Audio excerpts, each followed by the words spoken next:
Whew! It's me. I'm ready for more streaming. Yay!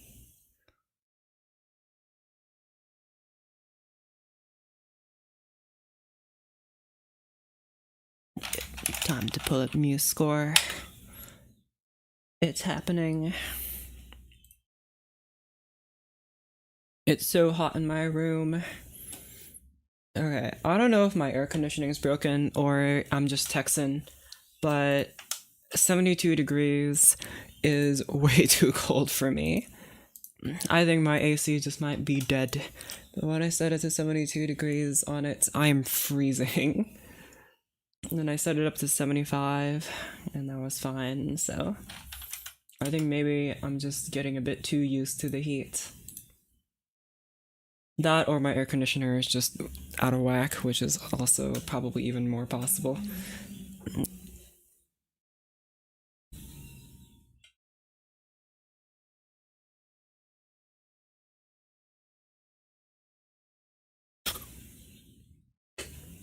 Okie dokie.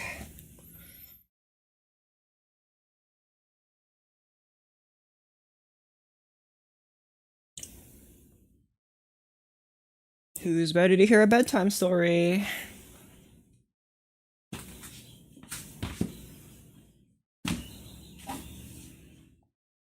Let me look here at my stories that I can read to you. Let's read out of this one. Oh my gosh.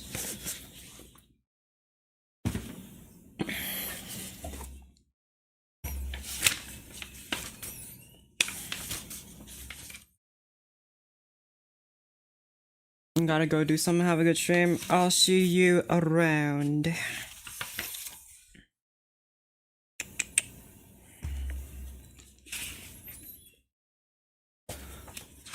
Let's see here.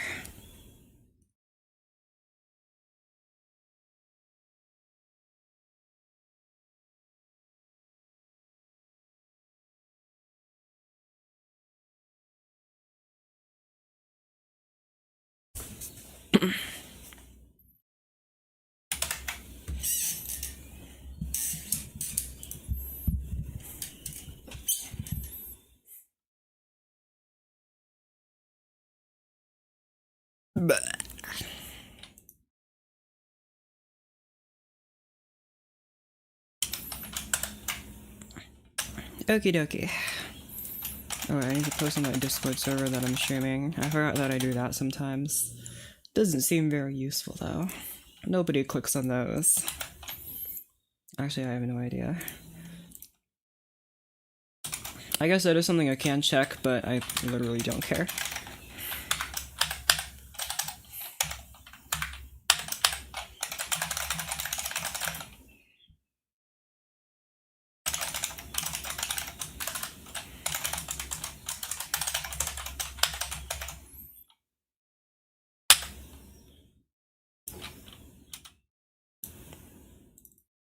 Yippee. Alright, goodbye, Discord. Get Alt F forward. Okay, are you guys ready to hear a beautiful bedtime story? This story is called Chapter 23, The Trombones as a Unit, by Joseph Wagner. Hector Berlioz, in his monumental treatise on instrumentation, referred to the trombones as quote-unquote group instruments. This distinction results from their homogeneous tonal qualities, which vary little throughout their ranges. Not sure if I necessarily agree with that. Any variance which may occur is generally the fault of the player's execution of range extremes. Okay, never mind. In Richard Strauss' revision of the Berlioz text, isolated examples are given as evidence questioning the Berlioz premise. Wait, what? So, Berlioz wrote a treatise on instrumentation, and then Richard Strauss revised it in a way that questioned Berlioz's own claims. In certain contexts, the Strauss theory, supporting independent part writing, may have some validity, but it is too specific to be taken generally. The Berlioz's observation made a century ago to the effect that, quote, a single trombone in an orchestra seems more or less out of place, unquote, remains equally valid today as when it was written. I mean, I think that's mostly having to do with the fact that the orchestra as a general hasn't really changed since Berlioz was around. The single trombone parts in Chopin piano concertos are glaring examples of ineffectual writing. Many passages sound inappropriate, weak, and slightly amateurish. These parts are rarely idiomatic and frequently give the impression of being intended for a kind of brass bassoon. What? Wait, let me just read that to you again. The single trombone parts in the Chopin piano concertos are glaring examples of ineffectual writing. Many passages sound inappropriate, weak, and slightly amateurish. These parts are rarely idiomatic and frequently give the impression of being intended for a brass bassoon. Oh my goodness. Trombone doubling of adequately scored bass parts and added extraneous harmonic fillers do not increase volume, rather they upset a normal balance of sonority. Trombone doubling of adequately scored bass parts. Okay, so basically, I guess he's saying that if your chord sounds good enough, if you add a bunch of trombones in it, it's not going to make it sound any better. It's just going to sound stupid. The basic weakness of these parts lies in the composer's failure to recognize the trombone's natural affinity for harmony playing. This particular reference is of value in appraising commercial orchestrations designed primarily for theater, school, and amateur ensembles. With these parts for one trombone are essentially utilitarian, being a combination of doubled bass parts, cues from other instruments, and occasional chord tones and melodic lines. So basically what he's saying is that the trombone's purpose is just to fix up all the other instruments. The basic weakness of these parts lies in the composer's failure to recognize the trombone's natural affinity for harmony playing. This particular reference is of value in appraising commercial orchestrations. Okay, if one trombone is to be included in varying instrumentations, it can approach artistic standards if employed idiomatically with the other brass instruments. At this point, the student orchestrator may acquire an expanded perspective through a study of the parts for two trombones in Beethoven's Sixth Symphony, the Pastoral. A combination with that of the Chopin concertos reveals the extent of differences in approach and understanding between the two composers.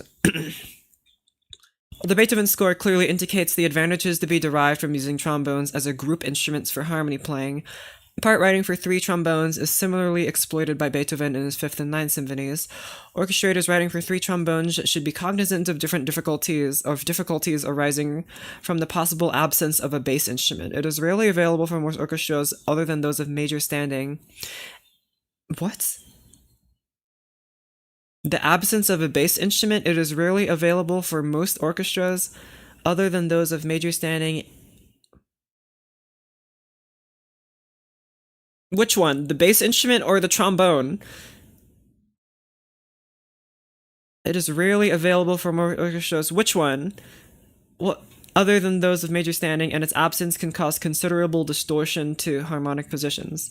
Low part writing designed for bass trombone must invariably be played an octave higher if assigned to a third tenor instrument. What? Low part writing designed for a bass trombone. Oh, okay. So I guess what he's saying is that most orchestras, except like the major orchestras, they don't have three whole trombones. And if you write for three trombone parts, you might have difficulty finding an orchestra that can play it, and even less so that they'll probably have a bass trombonist, and therefore the bass trombone part has to be played an octave higher by a tenor trombone, which automatically alters chord positions. Okay. Trombones are particularly well adapted to harmony playing in all categories of homophonic music. Their extra tonal weight as a unit makes them indispensable for increasing the solidity of harmonic factors. Not entirely sure what that means, but okay. The group harmony method of scoring has been consistently recognized by symphonic composers dating back to the early classic period. Later composers have enlarged the scope of this method, but they have not strayed far from its basic formulas. In polyphonic music, the trombone's playing potentials are somewhat more limited. They are best reserved for outlining canonic entrances, for emphasis of isolated, accented notes, and for occasional statement of principal thematic ideas. Man, this guy just does not like the trombone. He said in the past, few paragraphs that the trombone is best as a background instrument that supports all the other instruments from behind. Notation for outlining can usually be derived from the first notes of rapid scale passages, thereby giving harmonic definition. Melodic statement is most successful when confined to notations which allow clear articulation. Okay. Which allow clear articulation. So basically you're saying that the trombone needs to stand up on its own and not blend with anybody. Part writing in the softer dynamic levels is particularly felicitous, approximating the sonority of a male chorus. Sure, I can agree with that. The long legato slurs indicated in these excerpts are rather exceptional and different in style. The only true trombone legato is made by a lip slur confined to the note in each harmonic series. Okay, whatever.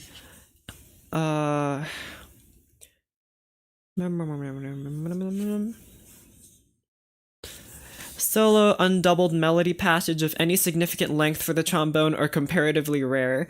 This void is particularly noticeable with sustained cantabile melodies of principal thematic interest. So again, he's saying that trombones don't really get any melodies. It's comparatively rare. Other solos of similar character occur in the middle section of the Sibelius 7 and Adagio of Symphony 3 of Saint-Saëns Symphony 3. Short thematic solos are, on the other hand, both effective and quite numerous. So, the trombone gets short thematic solos, but not long cantabile ones. Sure. Unison and or octave passages, with or without doublings in the brass, have assumed an ever-increasing place of importance since the late 1900s. A maximum of sonority, power, and brilliance can be achieved by doubling the trombones in a higher octave with the trumpets. A maximum of sonority, power, and brilliance can be achieved by doubling the trombones in a higher octave with the trumpets. Okay, I just reread that because for some reason I thought when I first read it that the trombones are the ones going over the trumpets. It is a device useful for establishing contrast, melodic emphasis, and tonal weight. Sure, so basically he's saying that the big trumpet is best reserved for just helping out everyone, including the big trumpet. The third trombone and tuba occasionally have bass parts when the cellos are diverted to melodic passages and figurations in the tenor register. Such parts usually have a minimum of movement and are frequently doubled by the bassoons. Contrabass doubling occurs less often. Muted trombones, though commonplace for solo parts or in combination with other instruments, are seldom scored as a three-part solo unit. This is rather surprising as the timbre of this muted ensemble is capable of unusual possibilities along the lines shown for the trumpets in example blah blah blah. It is the kind of tone quality which responds well to light doublings provided that the parts are left well exposed. What? He says that, and then he gives an example of his own piece. Okay. I mean, I guess he's proving it, but like... that's so whack. Oh, and then he just ends it there, okay. This guy does not think very highly of the trombone. Oh man, I thought he'd have something better to say than that. When was this book written again? This guy's still around? 1959?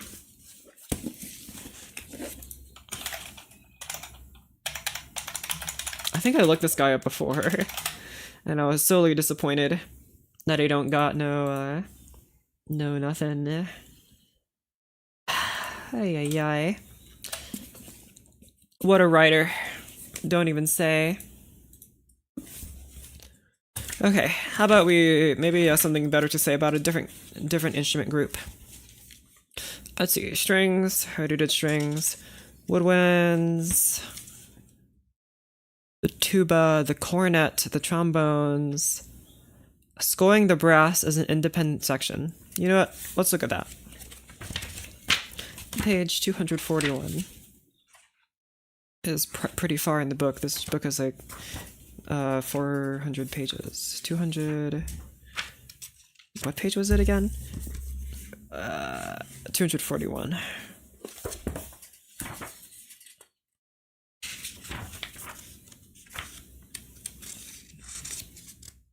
Man, if I could turn the page. Oh my gosh, these pages are like stuck together. Okay. Scoring the brass as an independent section. Scoring the brass instruments as an independent section takes divergent paths from those previously considered for the strings and woodwinds.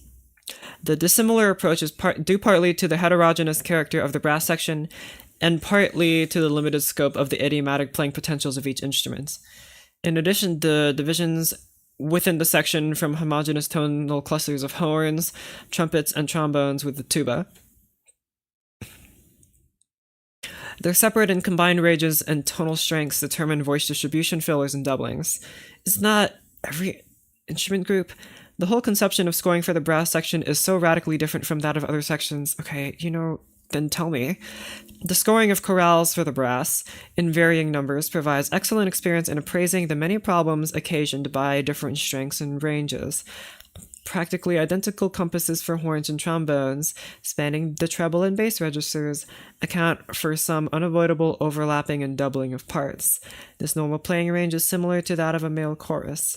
The trumpet's total range corresponds to that of a woman's chorus, solely in the treble clef. The full brass section therefore spans the tonal spread of a mixed chorus, which in turn necessitates some doubling of inside parts. The soprano, alto, and tenor parts can, with proper transpositions, be transcribed literally for 3 trumpets. Okay, and that means what? You're basically saying that if you take 4-part harmony and put it in the brass, it sounds fine? Is that what you're saying? That's not very helpful. Melody tessituras assume the same relative importance for trombones and the tuba as found in the horn settings of America. That's in a song that he listed. Mixed chorus parts must first be transposed to male chorus ranges, which involves some close position chord progressions in the bass clef. These positions, if not too numerous, are not serious enough to obscure part writing. Okay. So I guess he's saying that if you have a melody and you want to put it in trombones and tuba, just lower it an octave and it'll sound fine. Is that actually what you're saying? A second setting with open position chords has some advantages. Open position, open harmony, I think. Especially if used with treble clef parts. Melodies played in inside parts tend to be unclear unless there is a minimum of movement in the other parts. I mean, sure, since brass instruments generally are homogeneous and sound kind of loud, then this guy references this one piece called America a ton, by the way. Did he write it? Is he referencing his own piece but also only one of them? You better not. He uses this one example called of a thing called America, a piece that he probably wrote, and he's used it for the entire book. Did he write this? Who wrote this piece called America?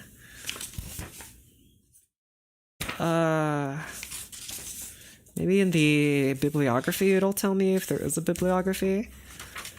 Orchestration.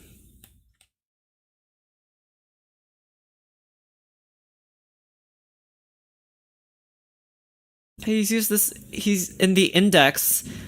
The scoring of this is in brass, orchestra, strings, and woodwinds. So every group, every single instrument group, including all of them together, he's mentioned this one piece instead of, I don't know, Beethoven, Ravel, any of those guys. He didn't mention them, but he's mentioned this one piece, and he gives multiple examples from the same piece inside of the same chapter.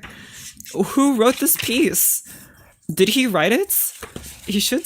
It should say who wrote it somewhere, maybe.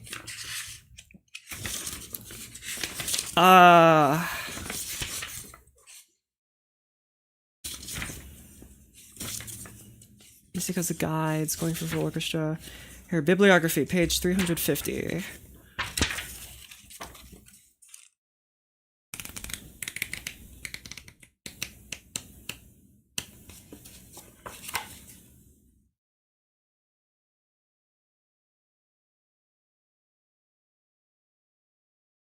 America isn't listed on here as a piece. It's just My Country 'Tis of Thee, I think. I mean, yeah, but it's like a full orchestral score that he's referencing, so who wrote it? It doesn't say who wrote it. Selected... Wait, no, that's not it. What?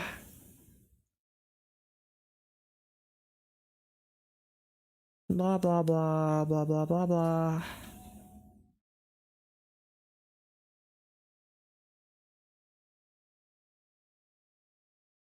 Who orchestrated this piece? Because again, he keeps referencing this one piece. Okay, you know what? Did he write it? I should just look up his name.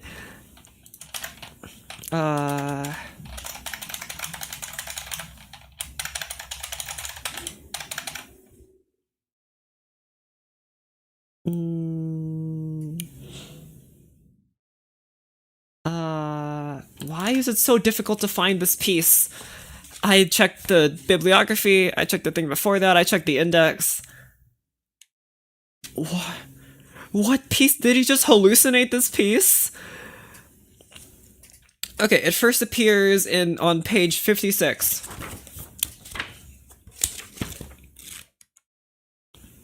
What's the guy's name? Joseph Wagner. 56.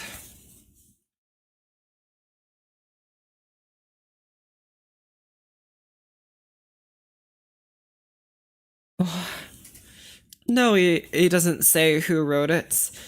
This setting of America does nothing more than blah blah blah. Oh my god, who wrote it?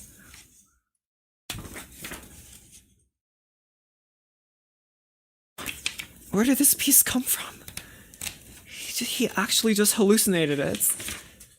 Is he giving examples of different orchestrations of the melody? I don't know. I thought he was pulling from one that already existed, and then he's giving examples of it. And I thought at least somewhere I could find the complete score, but he didn't give a complete score.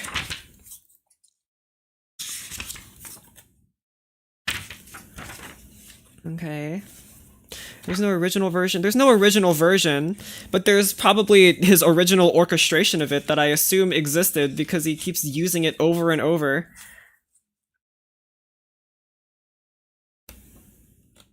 Okay. He at least could have said, I wrote this example and I will keep using this example. Well, also this guy is just a terrible author. I hate the way he writes. It's just so preposterously written, but either way.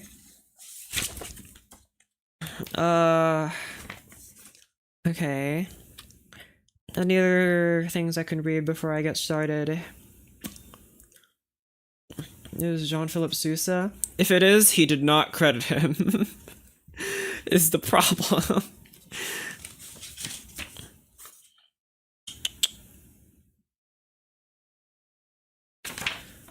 Okay. I don't feel like looking at that no more.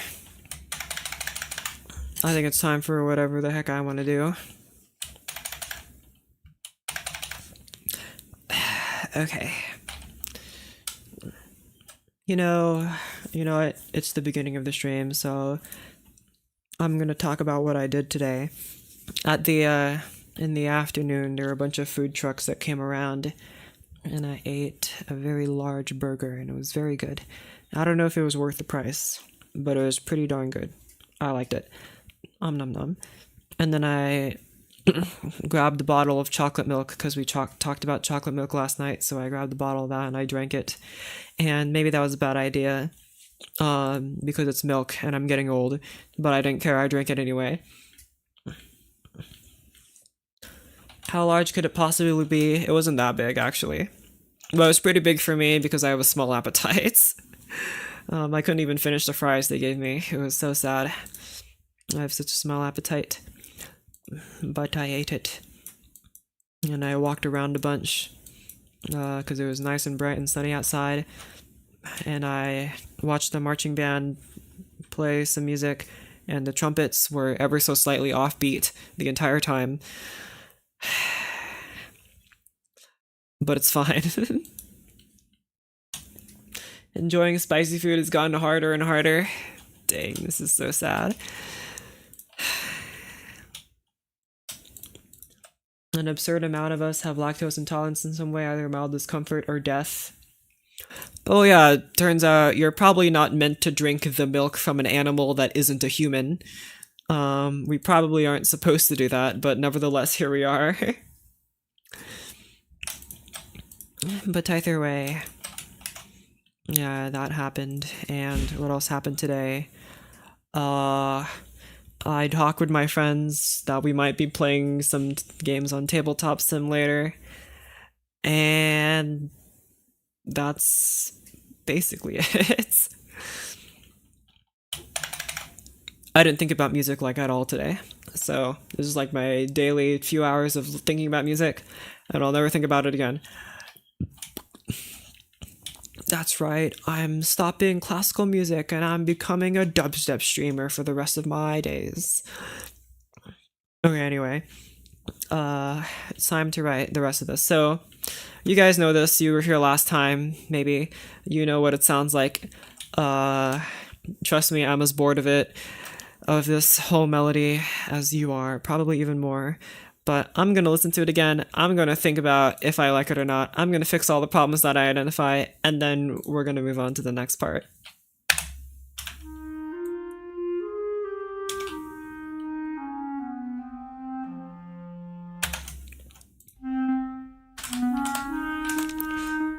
Can you play this note slightly longer? But not like super long.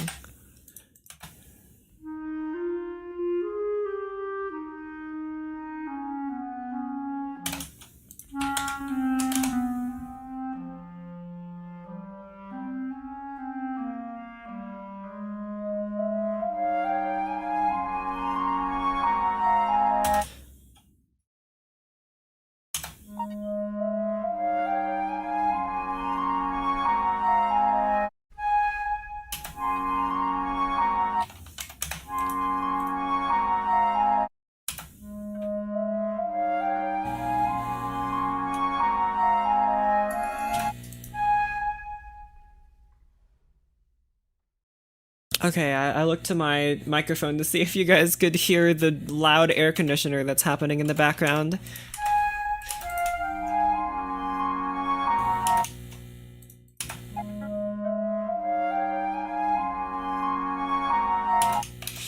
It feels like something is missing when I remove those triplets, so I shall put them back.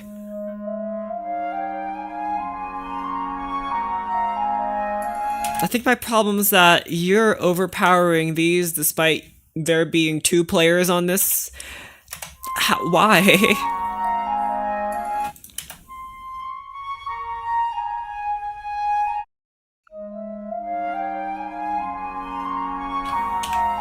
Is it because you guys are in the same, like, instrument? So, like, they're getting kind of blocked up? How about you don't crescendo?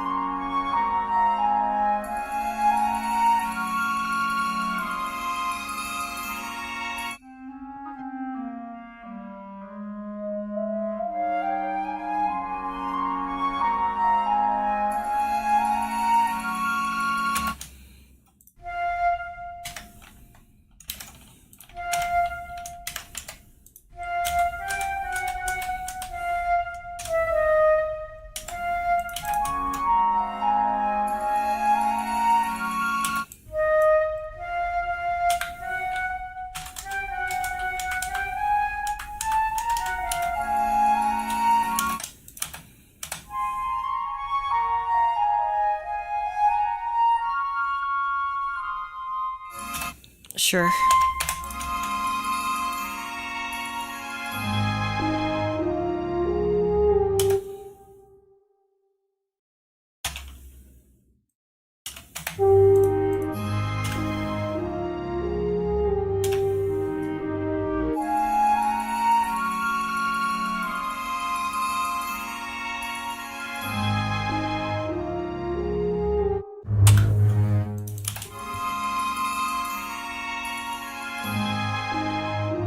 Better.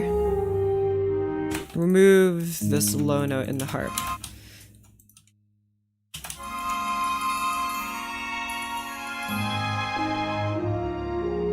What's that like percussive sound I'm hearing? It can't be you. I'm hearing something like weirdly percussive. Is it you guys? It is. It's you. Why are you so loud?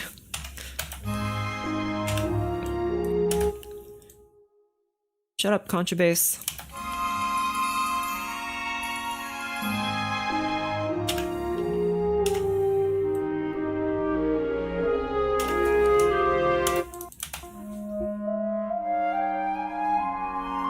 Hey.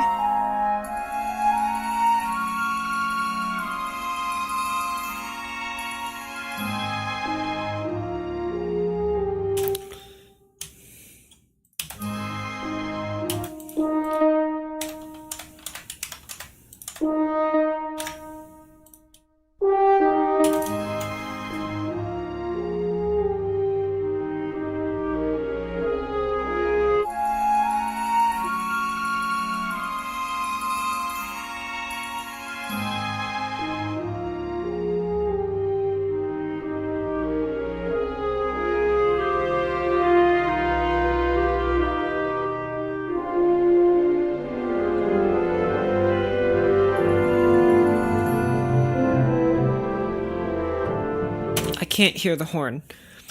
Where are you?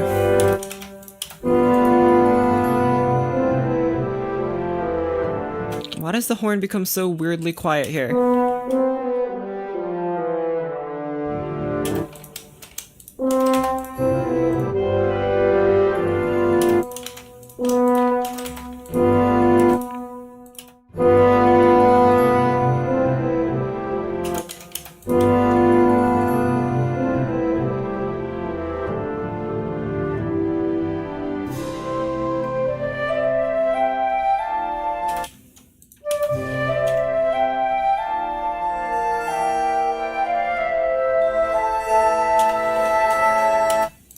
Try again.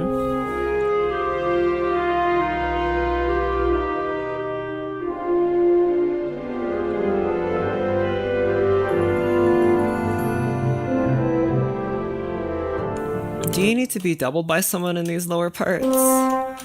Do I need to get a trombone on your case?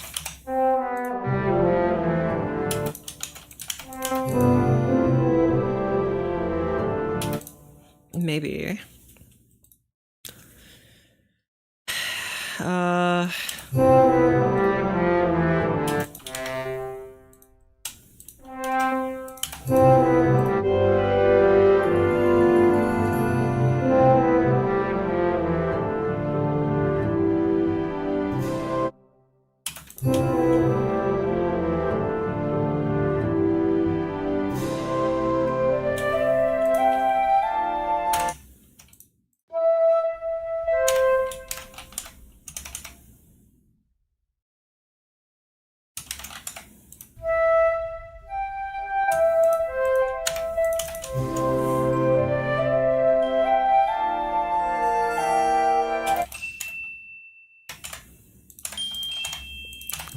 Have a triplet there.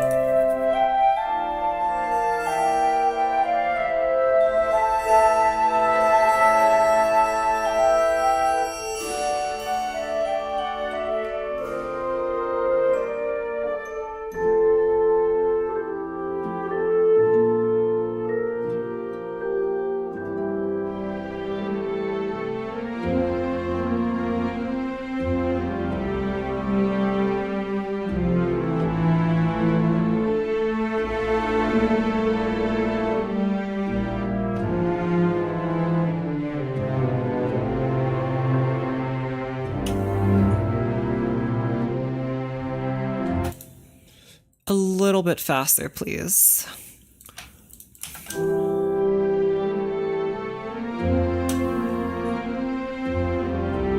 I guess you're hardly adagiato anymore. Your 88 BPM is definitely andante. But the first one's also andante. And now it's just slower andante. I guess that's not very helpful now, is it?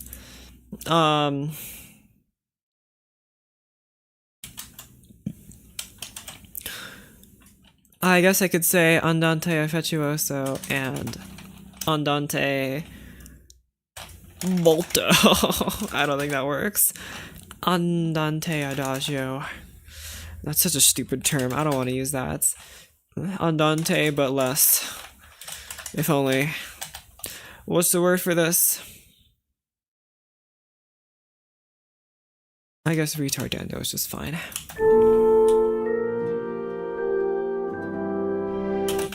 Oh, but it slows down too much. I need to be specific here. I need to be Pacific. You're andantino now. And now you're just andante. I don't know. Grandioso. Why not?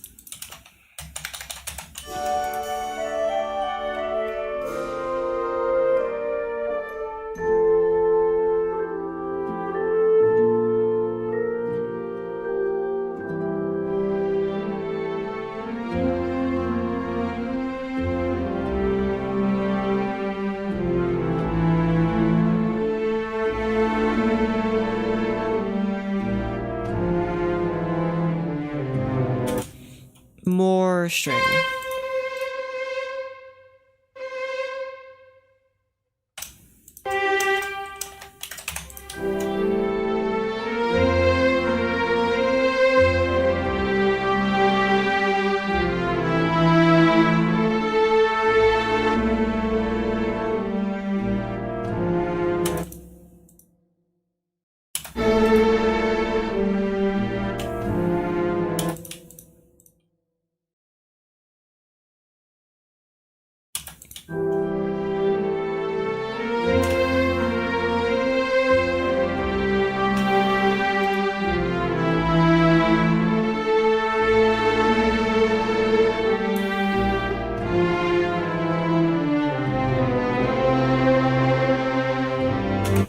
No second violins.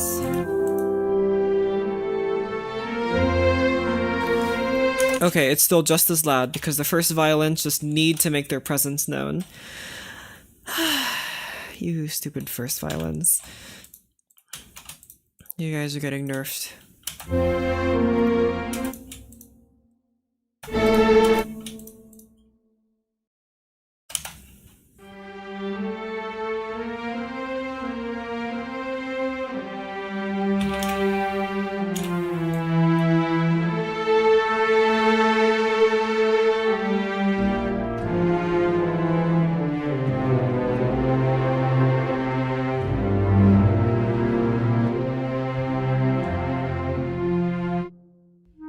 Try again.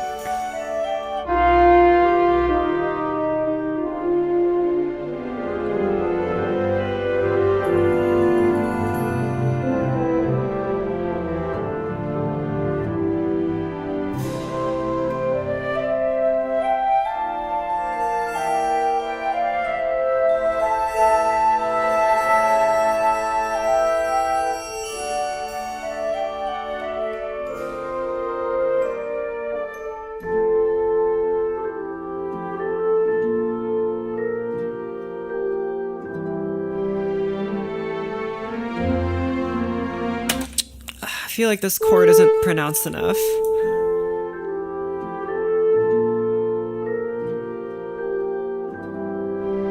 There's not enough brass happening here. I'm not hearing this.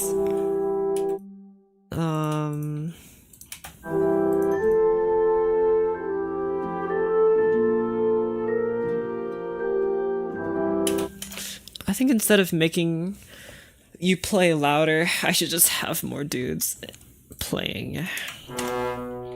So like, not that. Like that.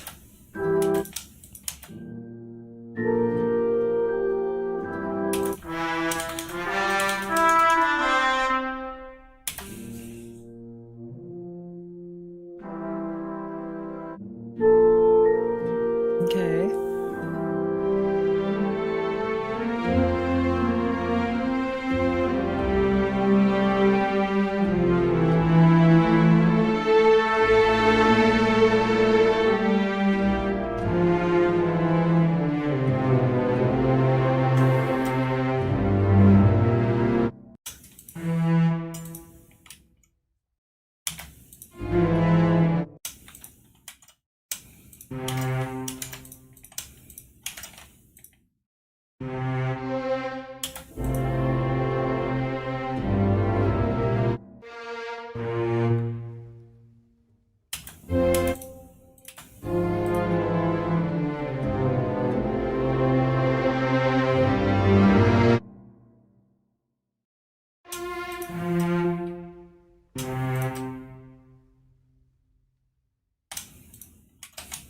Try this.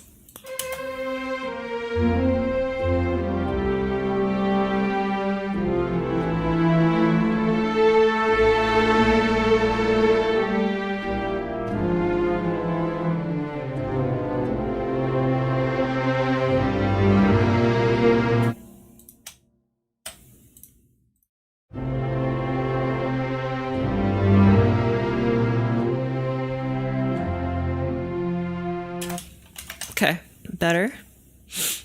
Try again.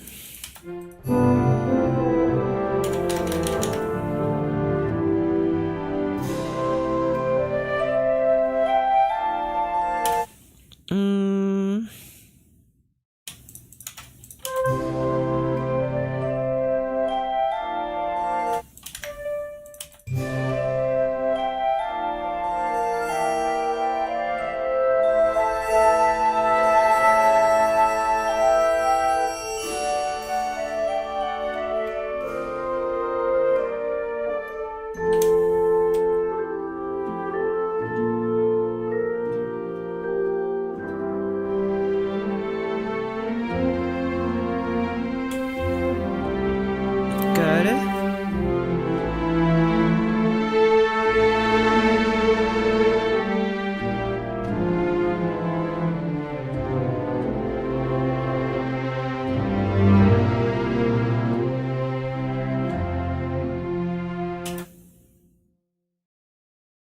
Okay.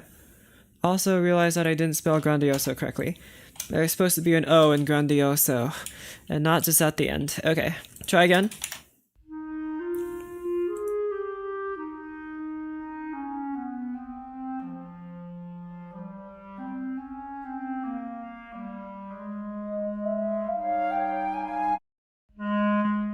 Play this note a little bit longer, please. You here.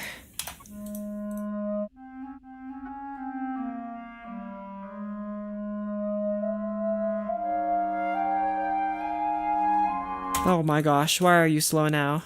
It's because of this retardando here that doesn't know how to play. There you go, please do this.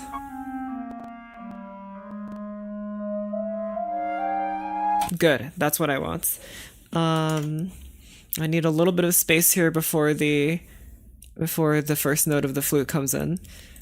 Play a little bit longer, please, my dears. Just a tiny bit longer. Try again.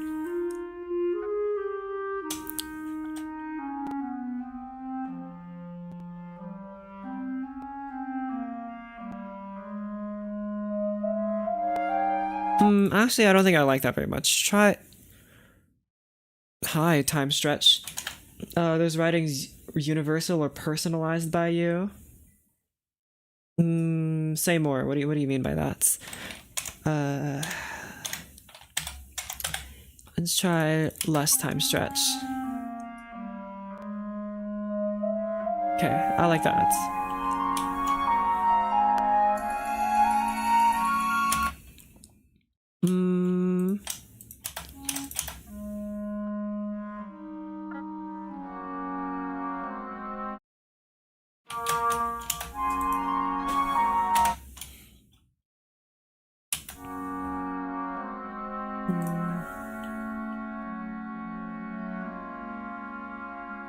Like those peepees. Oh yeah, these peepees, they're universal.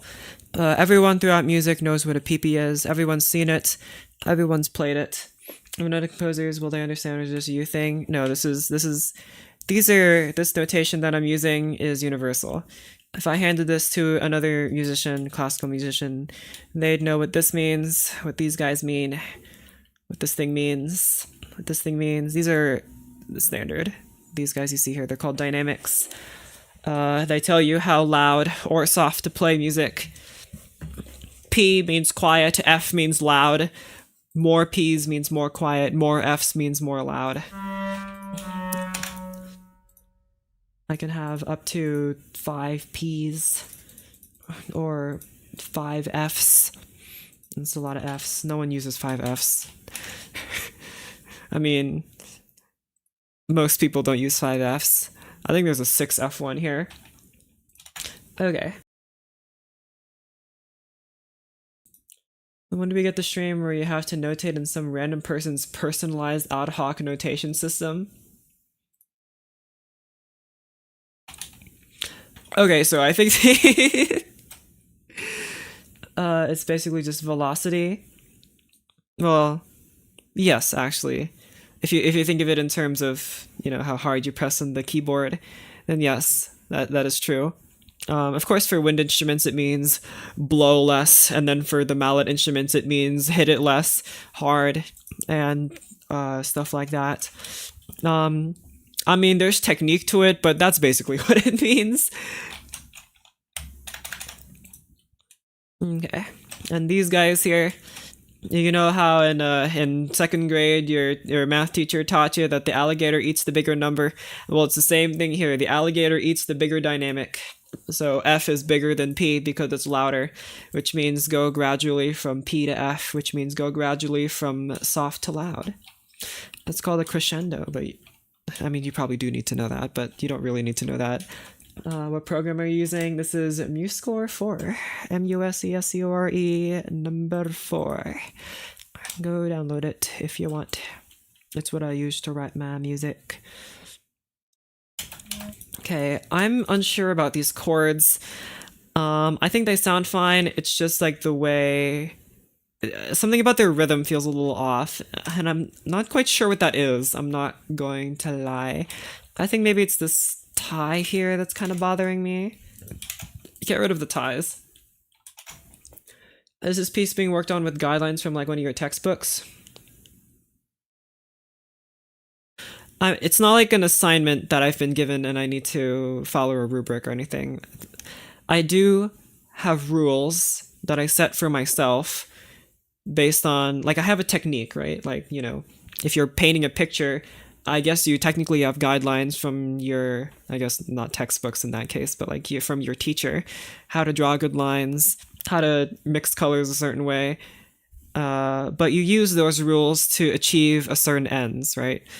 So you practice how to draw circles, you practice how to draw anatomy to draw a better person because you want to draw a realistic person.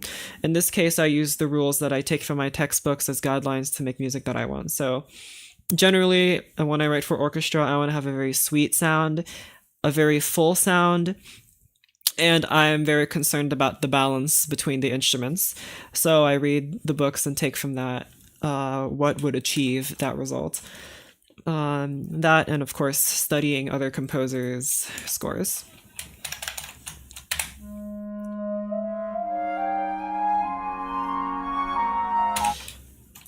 Something tells me that I want to play these notes a bit more often. Not like that. Quarter notes.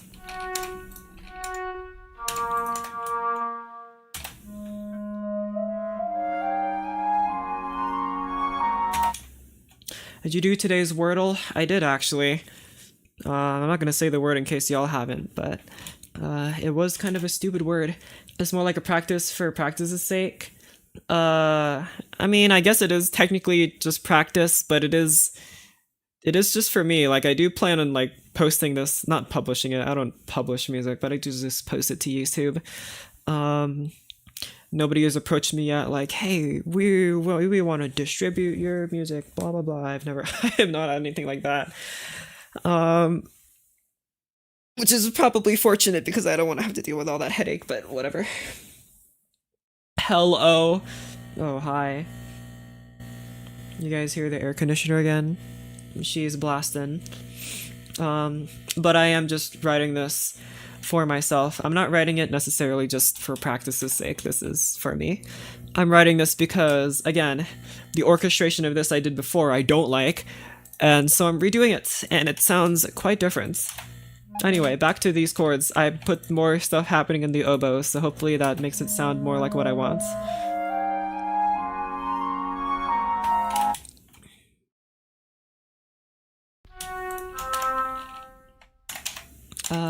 More rhythm here.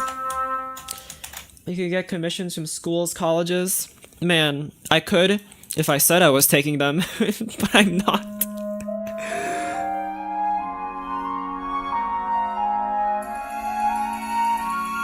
How do you get not getting your music to spill off the page even with so many lines? It's because I'm using a different kind of view here. This view in MuseScore is called continuous view. You can see down here in the if my power toys would work. See, they work here.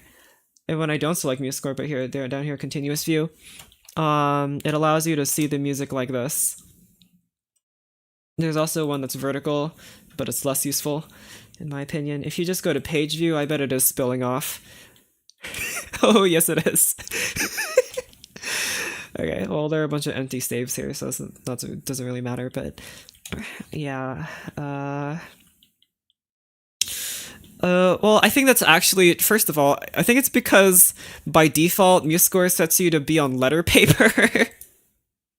Instead of like, you know, like an orchestral like score papers, if they have you be printed on letter paper, let's try you on like A3 paper. I don't think A3 is the standard, but well, I mean the A standard is the standard, but yeah, this fits a bit better. Anyway, let us go back to continuous view. I like that. I also like this for recording videos because you can just let the score play and it'll like drag along like this, and it's nice. For big orchestras though, it's not really worth it because you can't see what the heck's going on, so if you try to record it like this, it's not very good. After posting my music to Bandcamp, I did randomly get an online label ask if I wanted to release with them, so you never know. Nice. I mean, I do post them to YouTube, but that's about all. Like, if you go to my YouTube channel, you can see the music I post, but that's the extent to which I market myself. Not that I really care that much. This is my hobby, not my job, and I don't really plan on making it my job either. Anyway, oboes. What was I complaining about you? Something about your rhythm.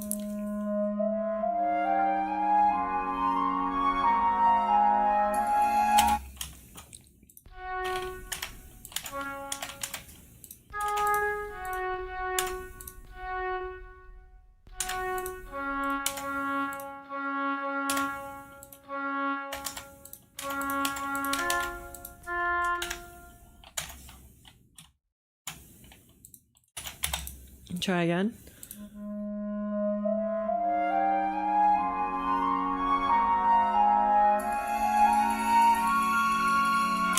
More rhythm here. Not like that. Select this one note, please, and not all of them.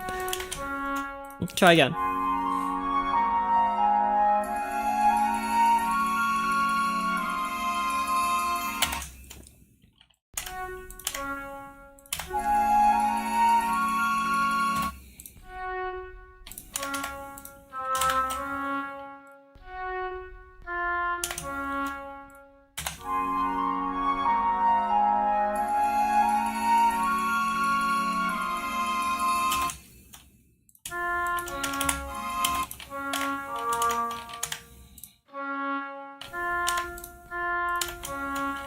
Try again.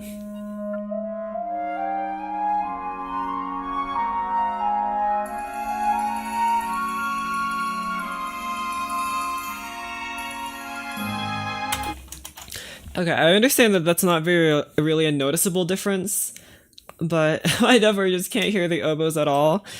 They are playing there. And I understand that they're hard to hear, which is why, like, when I'm doing this, I feel like, when I'm doing this, I feel like that I'm making changes that you guys wouldn't even be able to discern. But because it's my piece, of course, I'm being like super neurotic about every little thing.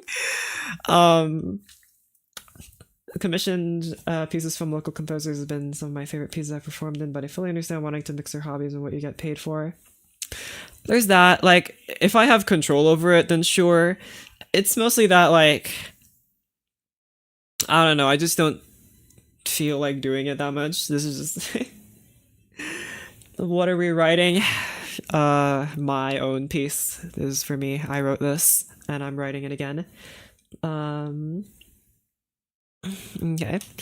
So basically my thought process was because why I wrote, because this used to just be a bunch of half notes and whole notes. Reason why I put more emphasis on the rhythm here is because here the melody is slowing down from this triplet rhythm, and although the counter melody is playing this triplet rhythm, it is playing it quieter. So in order to further emphasize that there is some like forward motion happening, I'm just adding a little bit of rhythm here by making the oboes play a little bit more. Making a contemporary classical score. I want to be to live stream on your Discord server. I don't know, bro. I think other people might watch you. Sometimes people hop in there and write stuff.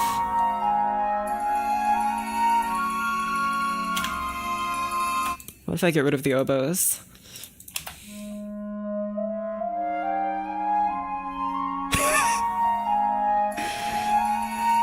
Despite not really being able to hear the oboes, once you remove them, it feels like so much is missing.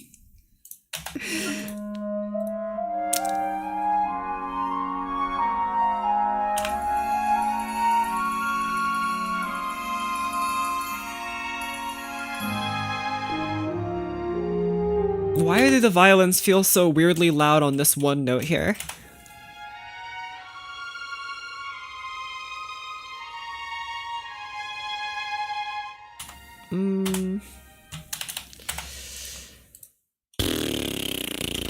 Maybe start decrescendo a little early.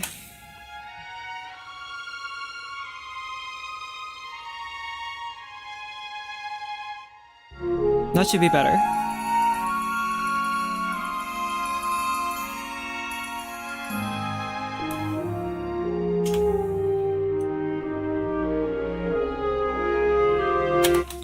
Clarinet is too loud.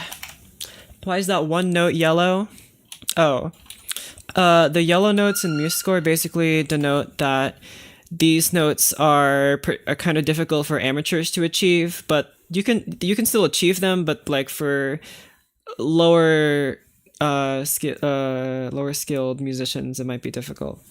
Red notes, by the way, mean that note is impossible. So here, the violin cannot play this low. It's impossible. Up here, like, these notes are playable, but by like a beginner or even intermediate student, it might be a little difficult. That's basically what that means. You can particularly see that in brasses, like these horn notes here. These high horn notes, I mean, I think a hornist would tell you that they're not difficult, but if you're like a beginner hornist, these notes, forget about it, alright? Horn is much better at these little notes here, down here. Horn has a huge range, by the way.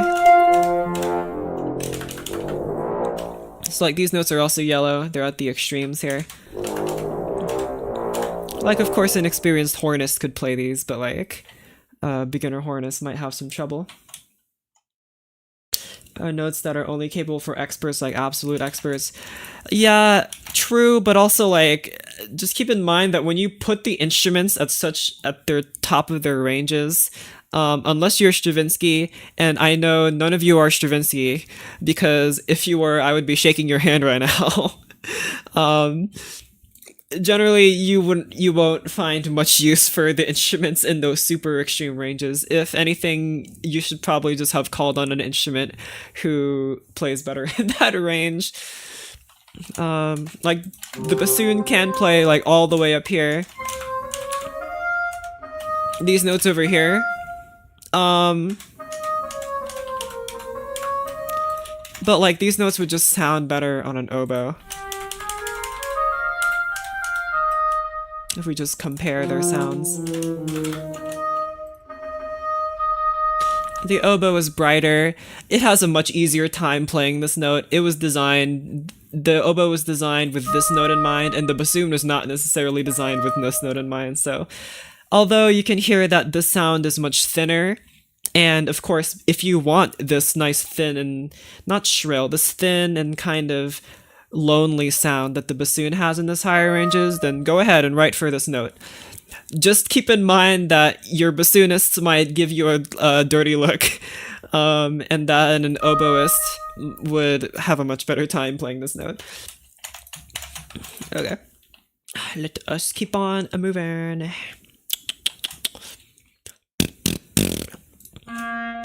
Okay. Right. The horn part here, I was concerned because the balance in this middle part here is really annoying me because I want the horn to be quite loud, but not like too bright. I need it to be slightly dark.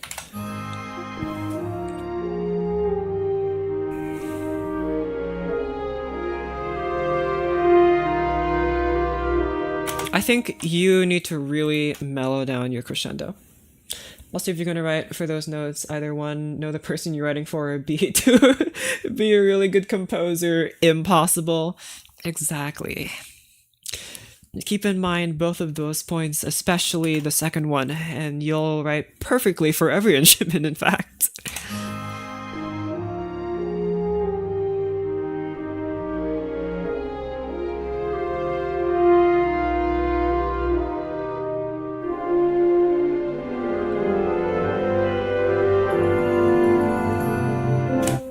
More dramatic difference here, please.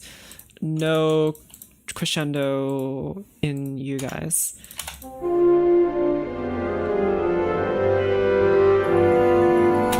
No crescendo in you either. Go back to piano. Actually, just do a lighter crescendo here. And I guess I'll get rid of these redundant pianos.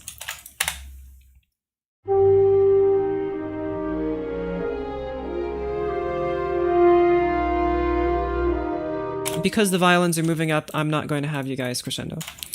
They're playing like a melody-ish, and violins, of course, will be more sonorous in these ranges, so they don't really need to crescendo. I think we're fine.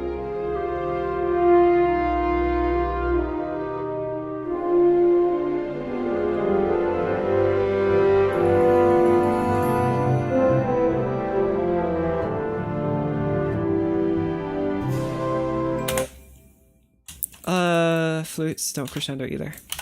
I know you're flutes and you're probably not being very well heard in these parts.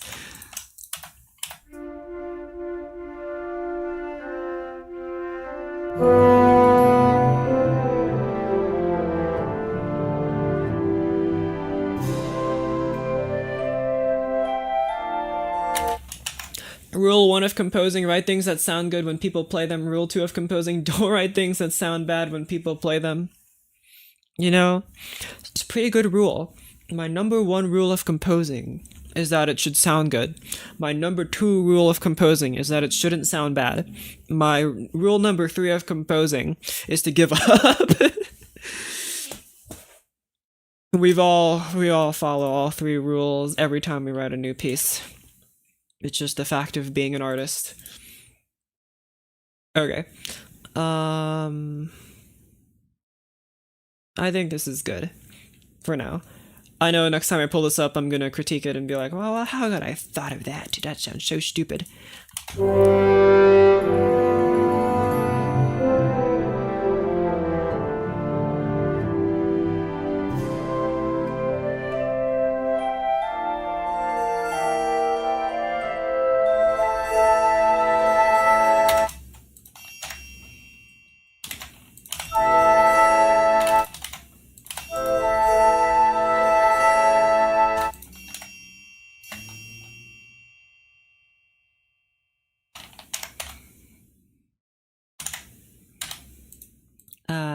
Pianissimo here.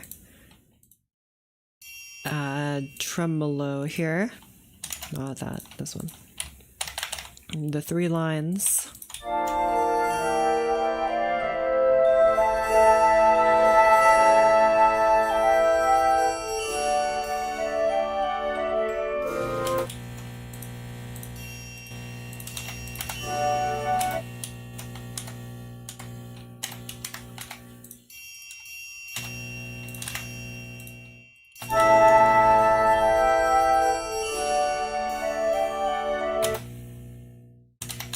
do that. Just do something like this.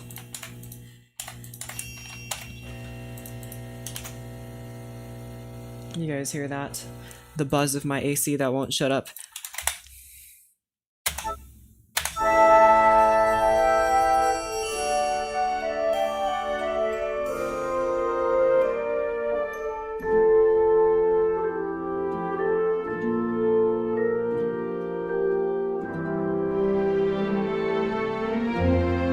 Trumpets are out of place here, I've decided.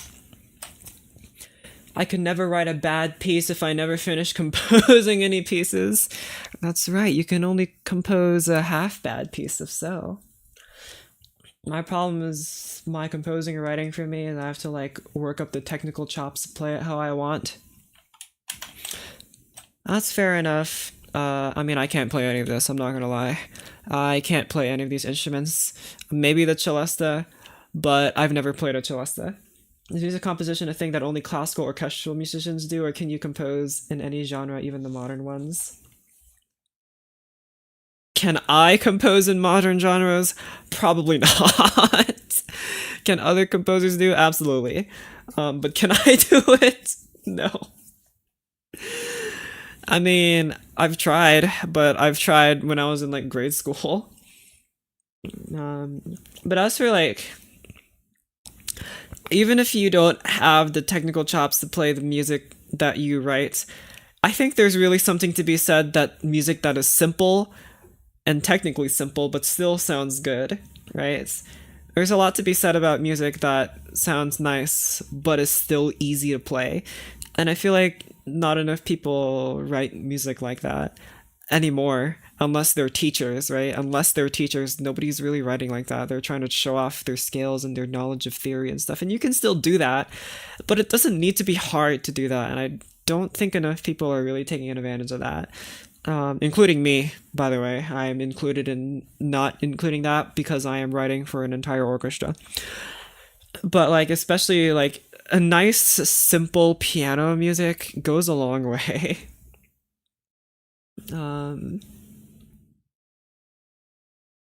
The creation of any music would be composition, even if you're not necessarily notating or writing it down. It is composition, but because we're classical musicians and we're so pretentious and weird, we have to use the big fancy word composition instead of like song or anything, or writing music. We have to say we're composing music for an orchestra of 2 trumpets, 2 trombones, 4 horns, a tuba, a euphonium, a timpani, glockenspiel, and it's not, it's just because of the culture, I think, but that is the word for it, I guess. Music writing, music composition, whatever you want to call it. Music production, that's also one way of putting it.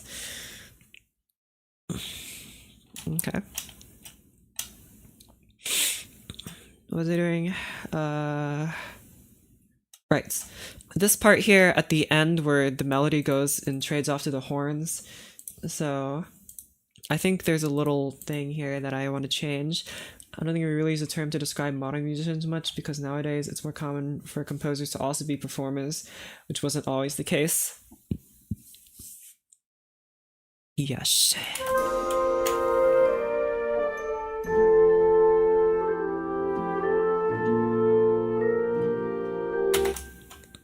The tone here needs to be slightly darker. We have this nice high horn melody, this celesta on top kind of bringing out the melody. I think it can be a little quieter.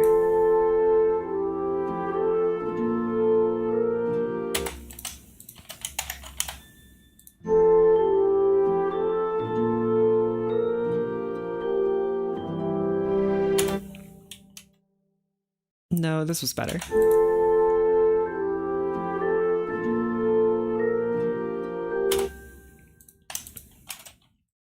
Decrease in volume, please. Okay, you played that one note and I can't hear you for the rest of the phrase. If you ever wanted to do pop-style horn arranging stuff, oh yeah, like big band, still got the textbook from that class in my library. I'll look into big band. I'll probably need to really nail down jazz theory though before I do anything like that. I mean, I have like an inkling of how to write it, and I've listened to plenty of jazz. I mean, I say I listen to plenty of jazz. I've listened to plenty of easy listening, which is the big band stuff, you know, Sinatra and all. And some of those progressions are just wacky. Like I understand them now that I've read the theory textbooks and stuff, but like when I first like looked up the chords to play them on my guitar, I'm like, how many chords are they asking me to play?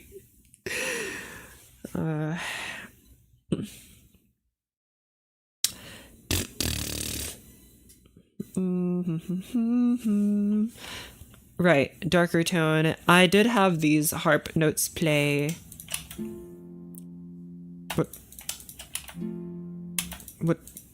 What happened to arpeggio? Arpeggio.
Okay.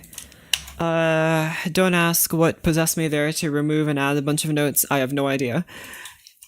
Let's move on. Has some great vocal lines too. Sometimes I've thought about stealing them for guitar licks. Nice. I finished my symphony yesterday and now time to edit. I've never written a whole symphony. That's an accomplishment. I don't know how y'all be writing symphonies with multiple movements and 5,000 instruments and an entire chorus. I've never...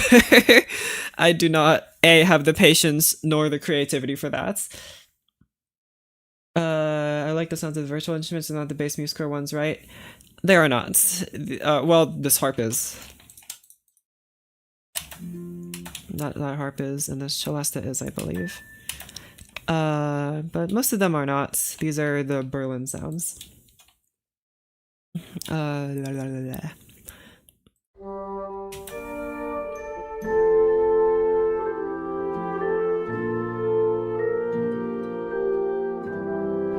I think it's really the bassoons here that need to be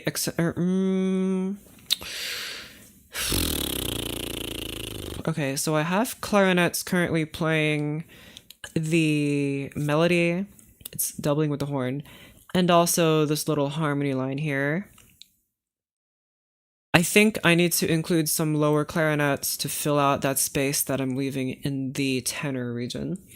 Harp still being weird about the diatonic thing? I bet it is. Yet another instrument being meticulously adjusted despite being unable to hear the difference. It's called being a classical musician.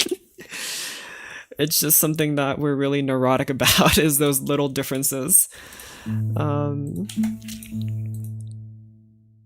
It's the same in every discipline, I bet, but I think particularly for classical musicians.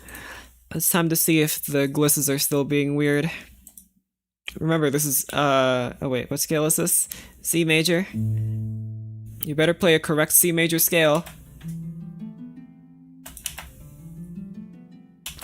It played a C major scale! What about over here where it's A flat major?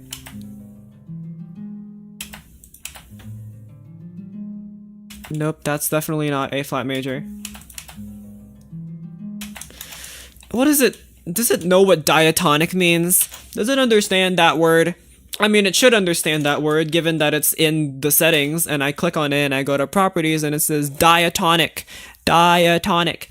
That means play the notes of the scale. Bleh. I wrote for full orchestra symphony plus alto sax. Wow, that's so many things. It is trying again time. Right. Time to solve this problem. So again, horn playing here. I think maybe this might be nice if I have this part here be played on third flute.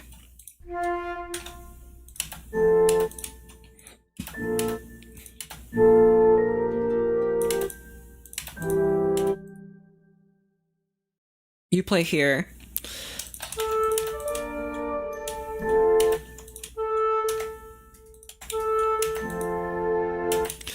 And I need some lower notes to play here. Now, see, that's what the bassoons are trying to fill in. They're filling in this upper tenor range, but there's got to be more in between that. See, in the harp, there's like this huge gap of stuff here where there's nothing happening. So I think I need to change that. Okay.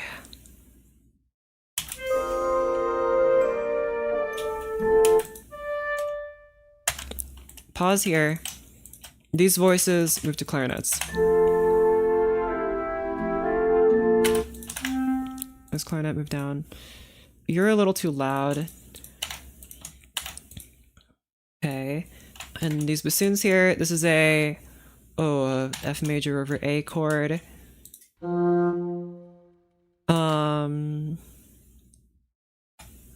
Yeah, you can just play F, that's fine.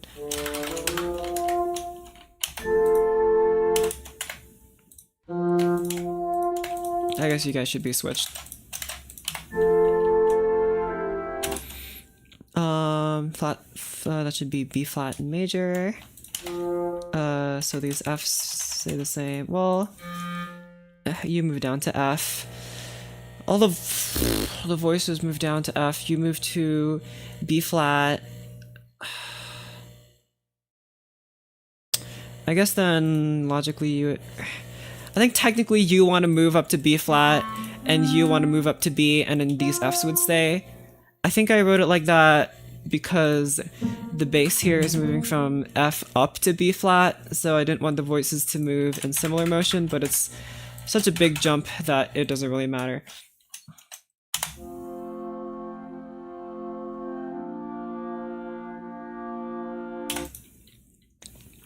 And then this should be a C major chord.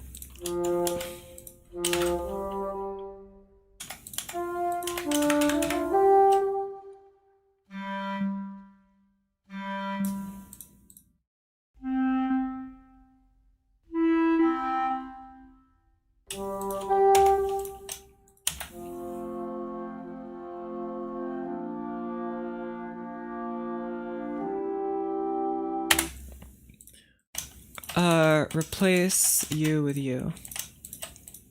And I guess just do this.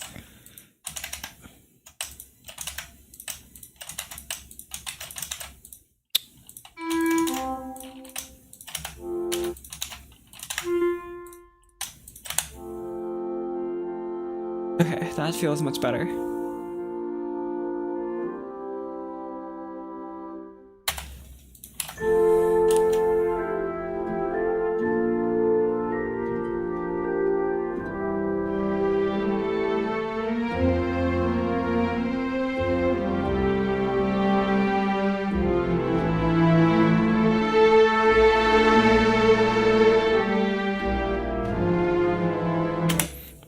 Something about this forte is a little bit too dramatic, I think. I shall make y'all play mezzo.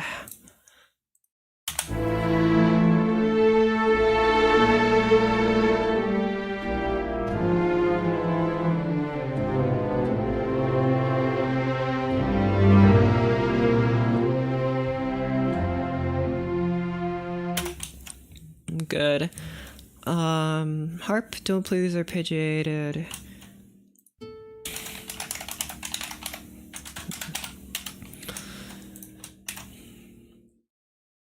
And anything else I want to change about this? Do I think you guys sound good?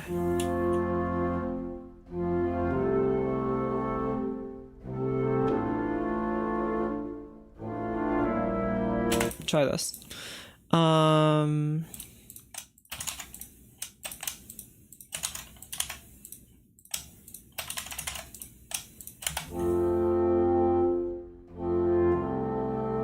That definitely sounds more homogeneous. I like that.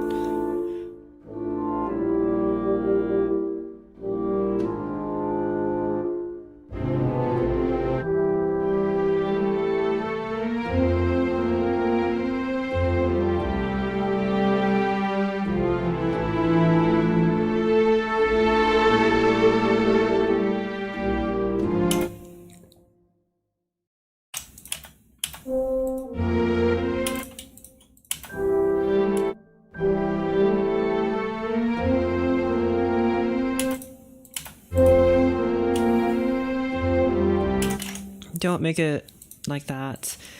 Too much horn is coming through.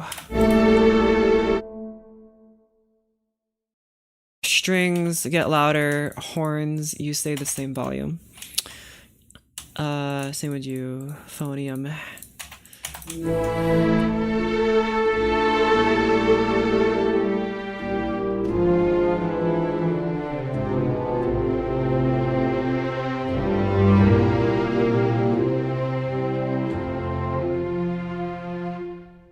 Okay. Try again.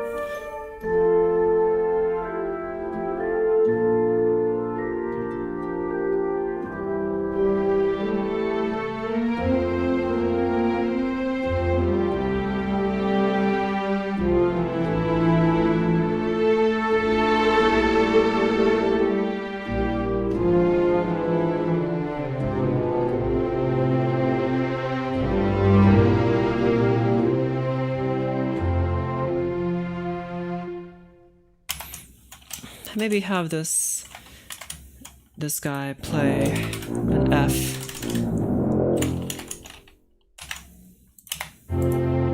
To really cement that tonic. Okay, wait, hold on. Piano.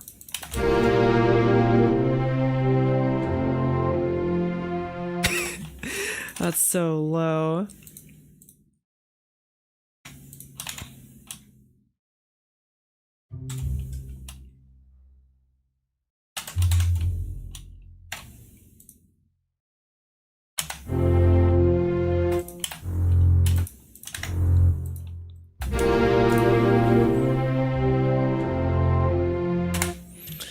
Okay, yeah, I think contrabasses here would be good. Okay, so now it's time to... Oh guys, I had Catullus 16 open. You guys want to read Catullus 16 with me? Alright,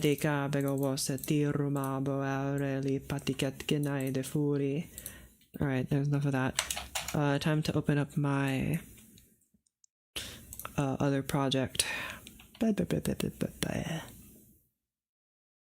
The original, which I am stealing from myself, is so something. Less cool, less tempo. I'm really just stealing the chords and the melody and I'm redoing it. So let me take the melody here. Let's compare this to how I wrote it like 6 months ago, and then we'll see.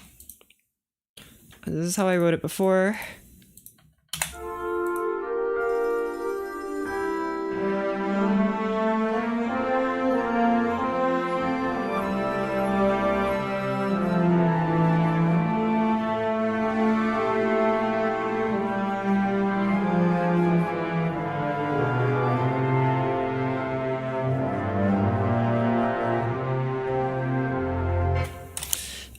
I forgot there was a counter melody. I just completely forgot about that part. And then here's how I wrote it now.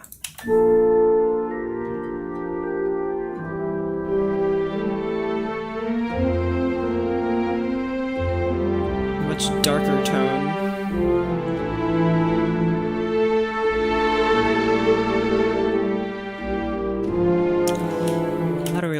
this.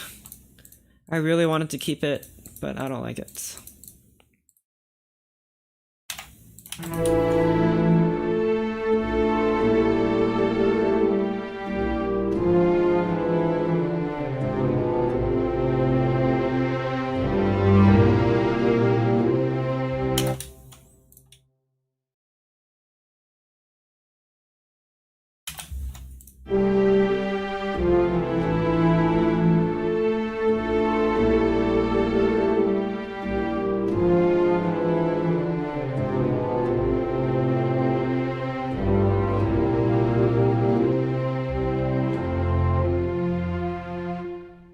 Okay.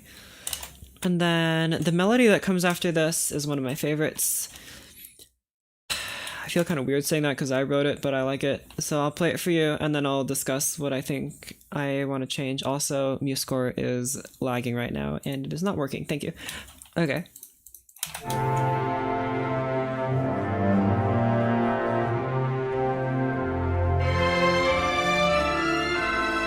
It's so loud, oh my gosh.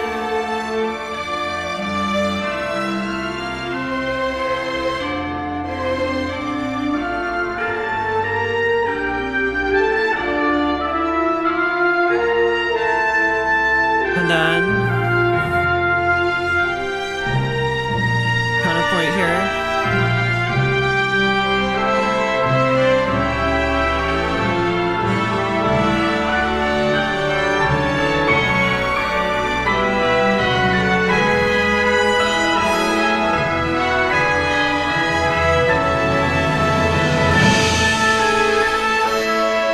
Okay, so as you can hear, there's a lot of stuff happening and you can't really tell what's going on. It just sounds like a bunch of noise. Like you can tell there's probably some harmony in there, but if there is, you can't hear it. And that's a huge problem with this old orchestration. Hello. So here I'm gonna try to fix that. I think this melody that comes before it is okay, but this this 4-part canon basically is not doing us any favors. So we're gonna steal all these chords. They're mine now. Ignore the 5/4, you don't have to worry about that. And let's go over here. The chords go in the tuba, because why not? At this 3/4/6 figure, it goes to D major. Signature. And at this 5 figure, it goes to A major. So that's A flat major to A major. That's a half step up. Awesome. Okay. So let's go steal this melody. That's what it sounds like, I think. And then I think it was good in the violins.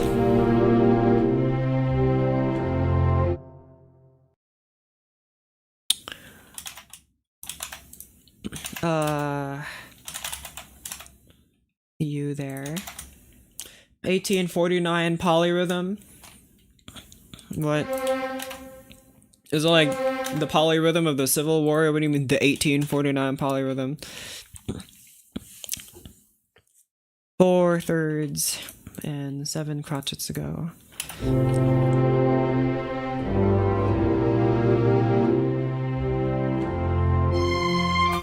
You're so quiet.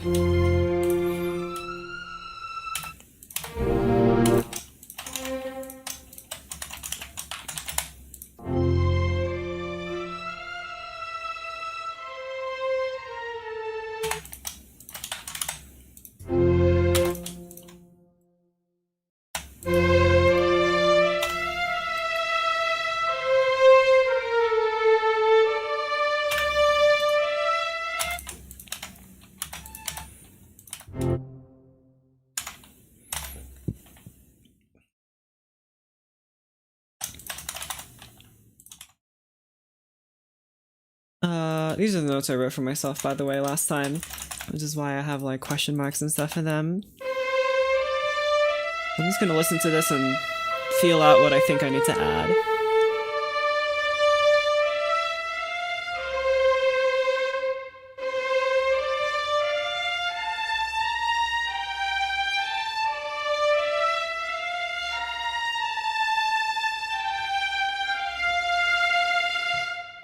Okay. I think that sounds okay. I think try flute above. A little louder.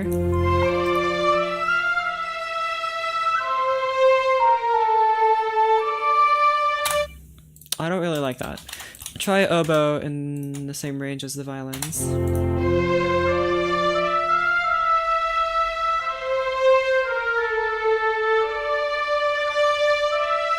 I kind of knew that was gonna sound good, but yeah, it sounds good.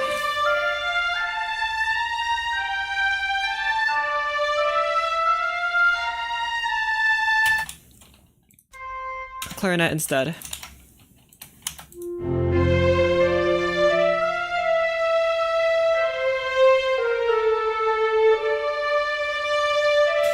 Clarinet has a much rounder sound than the oboe. The oboe has kind of a thinner sound.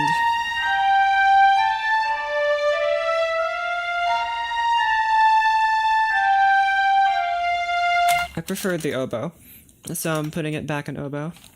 And I'll put it in both oboes, in both oboes, in bonobos. So let us write out this part here.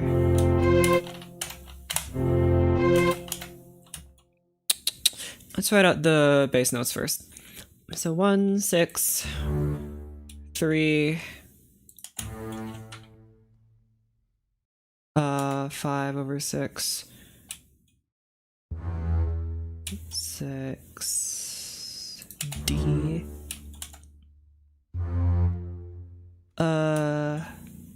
C, O, F again. Oh wait. F, A, 2, that should be E, no, G. 4, B flat. 6, D once again. And then 3, 4, 1. 3 should be, oh, what is it? E. Right, and then... Okay.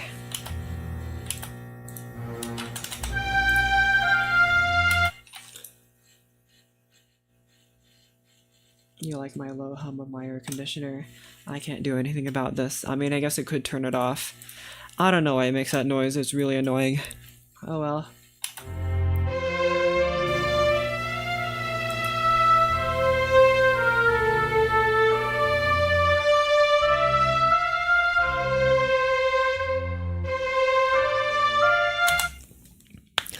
Do I want to keep the rhythm that was going on over here? Do I want a different rhythm? Sweet for air conditioner and mic stand. You know, that does actually sound like something one of you guys would do.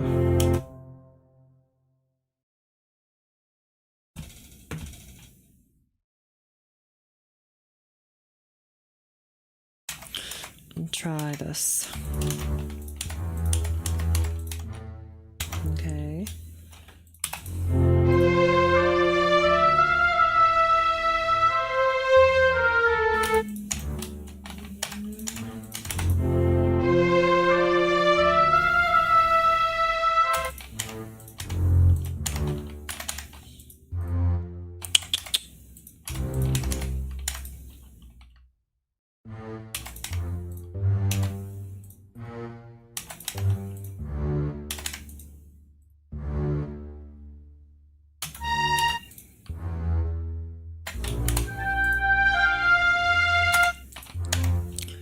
Try this rhythm that we had going on in the previous measures. When the accented beats are on 1 and 4. I think we'll have something like that. And I guess more harmony stuff happening here.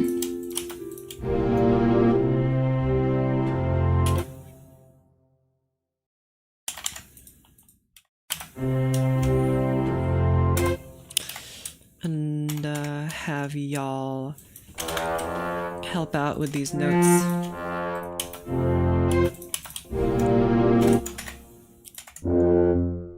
Especially you, contrabassoon. Beautiful. What a lovely instrument.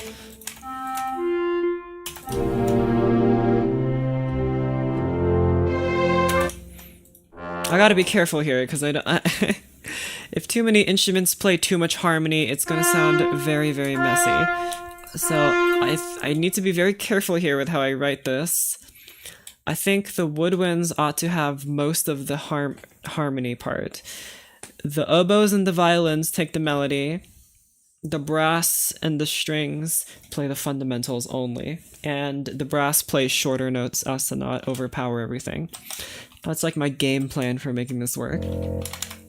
And also, I just want to hear the contrabassoon. Who doesn't?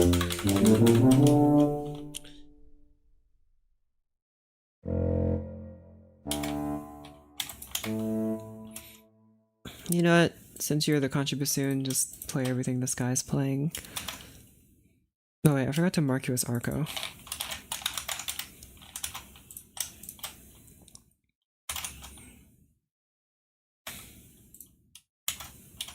Are you playing piano? Yes, you are. Same with tuba here. Tuba play an octave higher. Tuba also play shorter notes.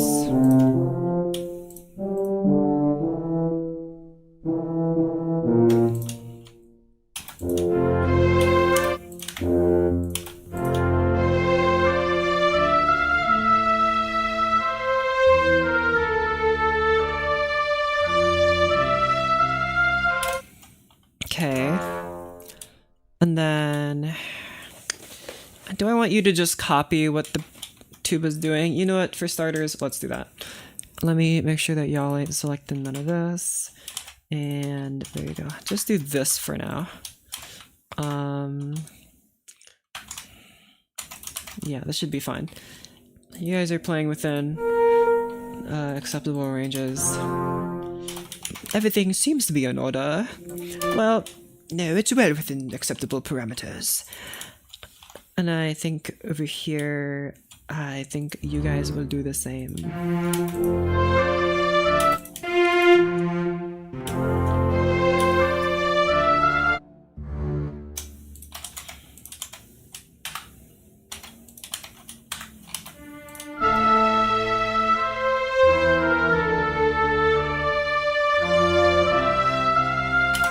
Oh yeah, and euphonium is also playing, I guess.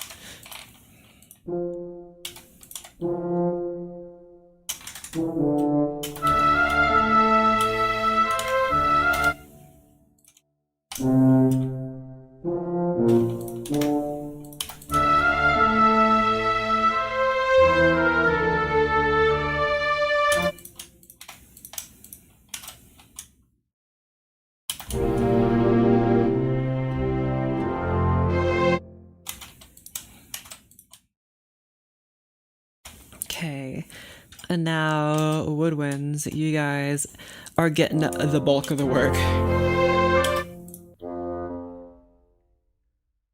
And you, so now you're playing D minor.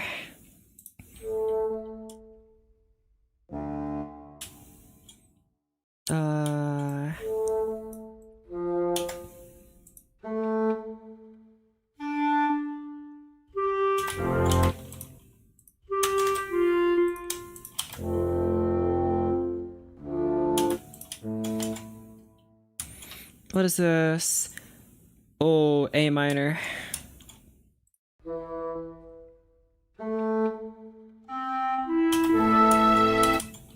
This is C major.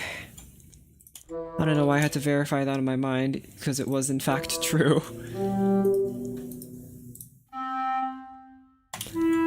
You are D minor again.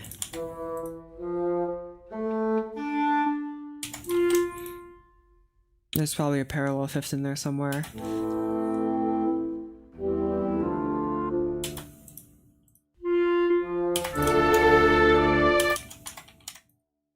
I'll also have the harp chime in with these notes later, but I ain't gonna do that right now.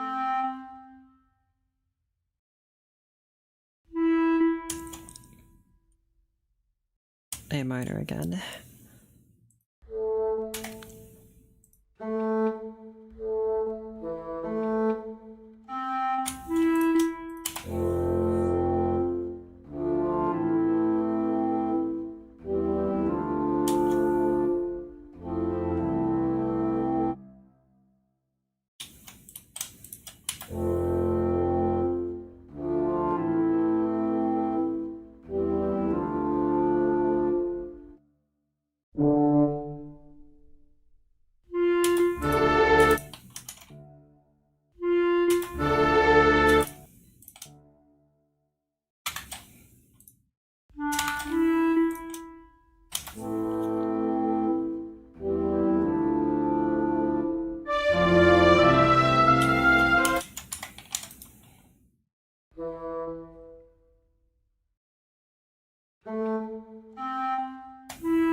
Okay, those extensions weren't really working as nice as I hoped they would. Dang it. Back to D minor. Blah blah blah. Chords, chords, chords. Blah blah blah. Science, science, science. Bigger. And bigger means better. F major. There you go. Still no quintuplets.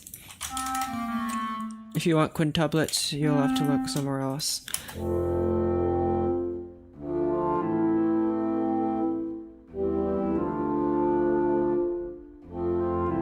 Is that correct?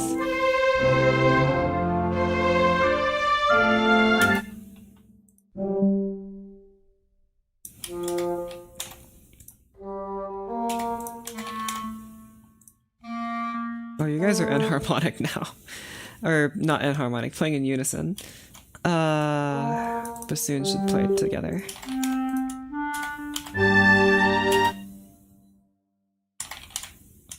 You guys actually play on the same on these beats here.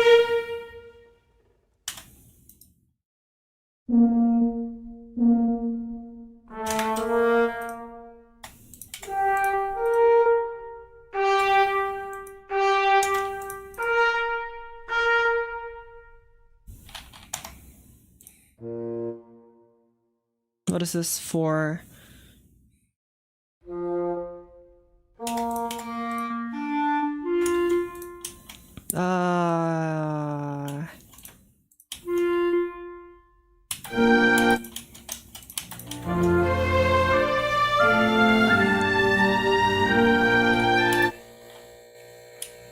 And then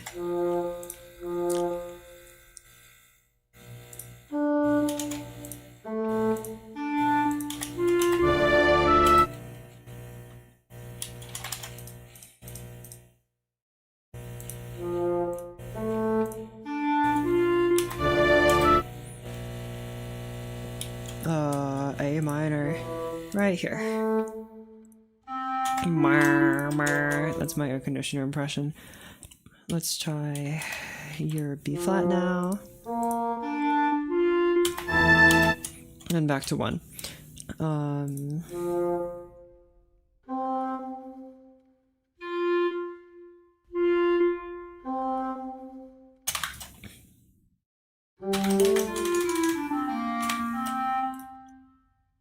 Try this.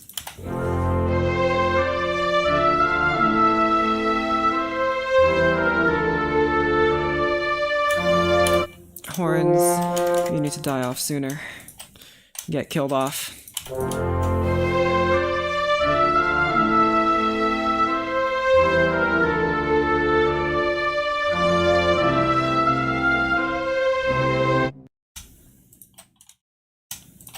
More instruments playing this part.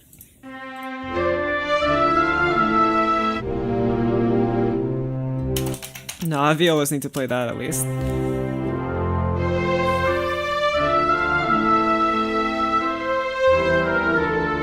And timpani, it's your turn.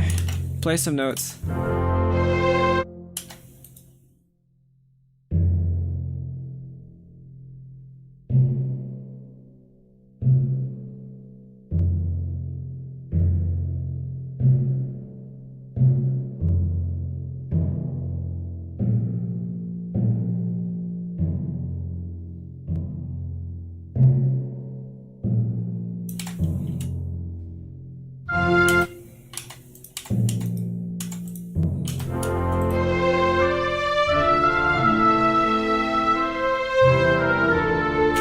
Okay, you can be a little bit prouder than that.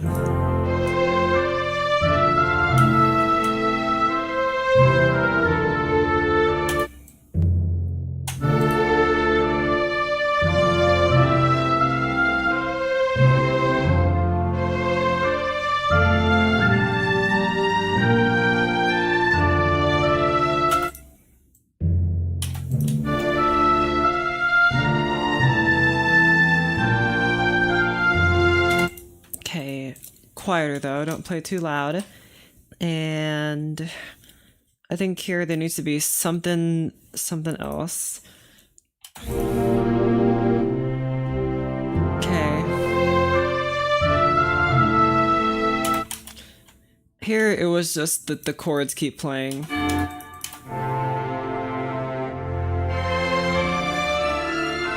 There was just this continuous chord sound that was playing throughout, that I think was supplanted by the basses. But I think here, not only the chimes filled in the rest of the harmony, which I guess we could re-include, but also that the brasses came in eventually and helped out.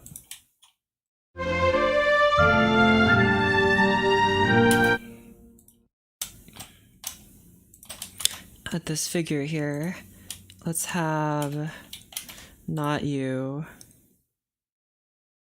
but you get put here instead of whatever you were doing before.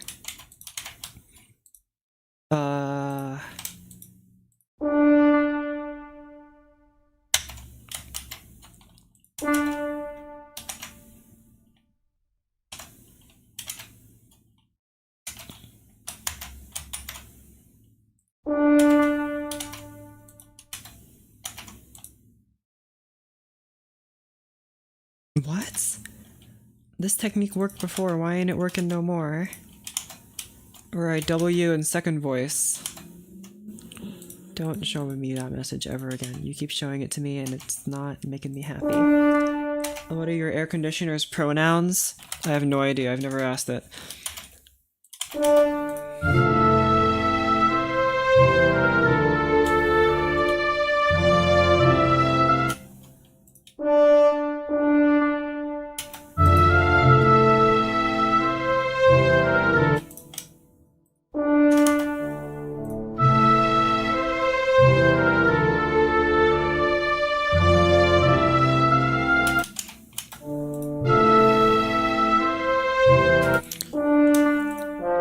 I don't like that.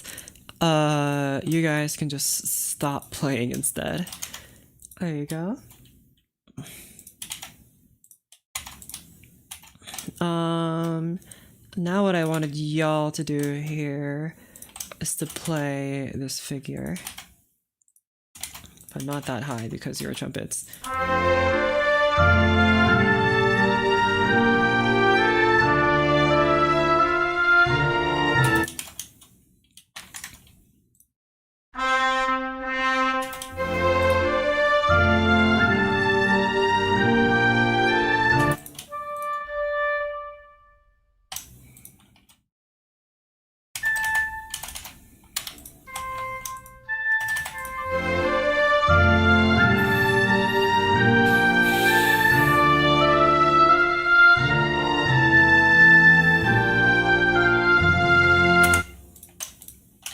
Move back down into mezzo forte. Okie dokie.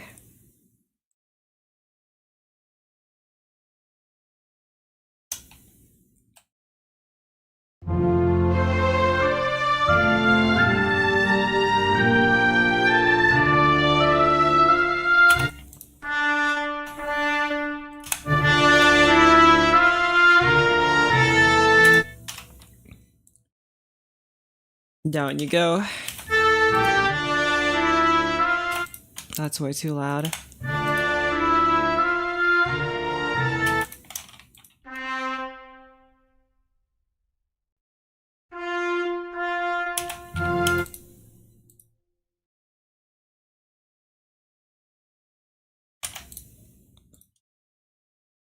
Try this.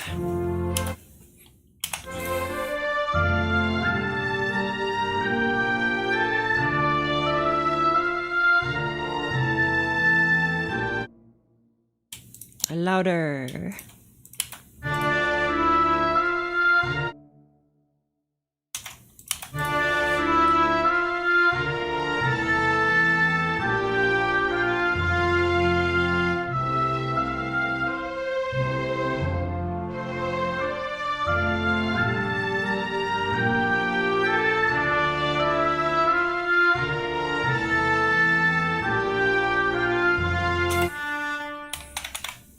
Something in there feels like it's missing something.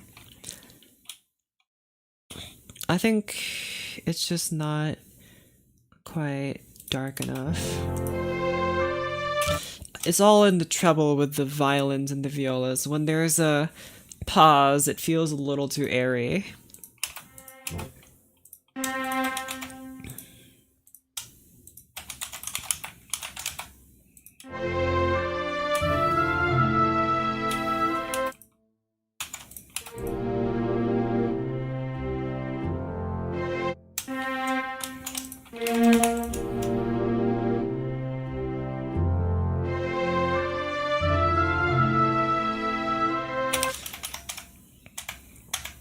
Could also do this. I don't know, I haven't thought of this, but if I just mark you like this should be fine. Or even just, you know. Well, I guess that doesn't really make a whole lot of sense.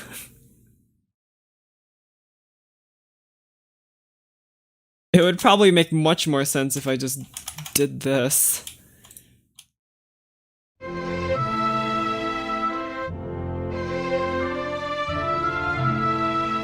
Yeah, that makes more sense.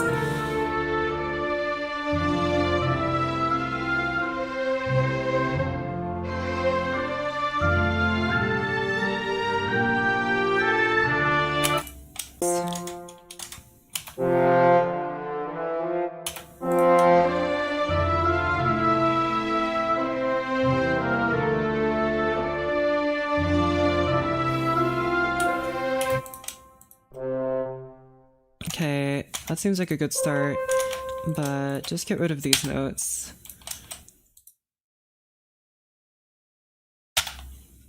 And try this here, this figure. But obviously not at forte.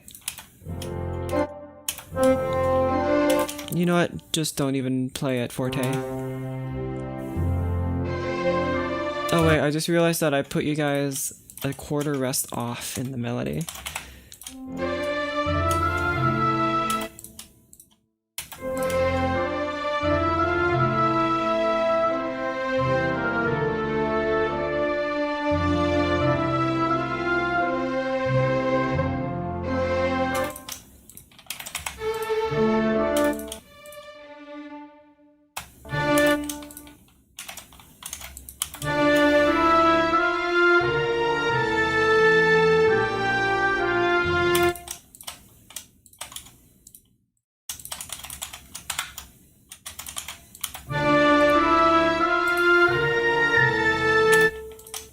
Play this whole figure.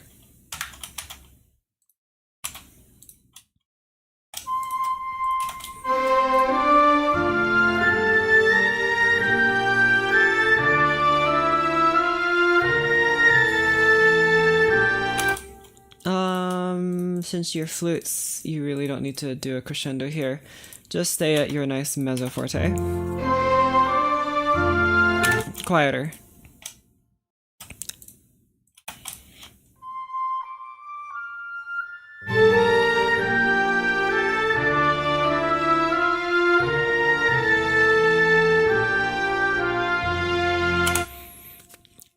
Also, the harp needs to do stuff. It ain't doing nothing. First, just take the bass notes and put them here. And we'll just take these wonderful chords and write them in accordingly. I get it. Is this a hobby thing you worked and are pursuing? This is a hobby. Purely a hobby. I'm not a music student. I am just a nerd and an idiot at the same time.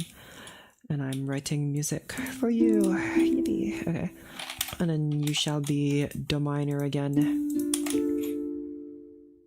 With that beautiful parallel fifth. I'm moving this down to an A. Is a parallel octave, you move up. Not that it matters to any of you, but it matters to me. There you go.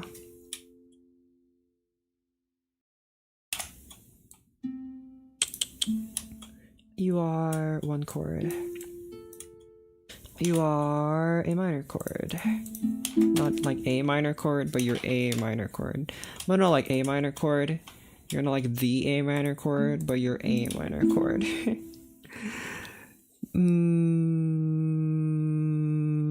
That's correct. You guys are kind of like merging now. That's fine. And you need to... 2 is G minor. 4 is B flat major. 6 is D minor.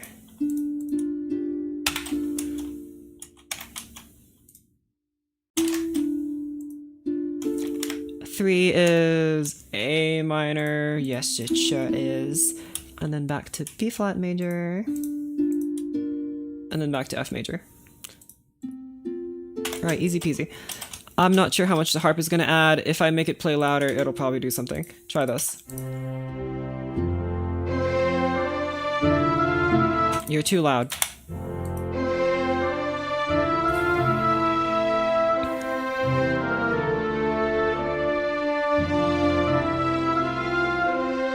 Horns play slightly lower.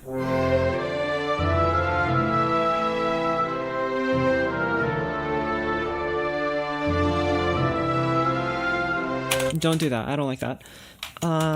Try this again, but double you guys. Not like W, like the letter, but just like you guys get doubled.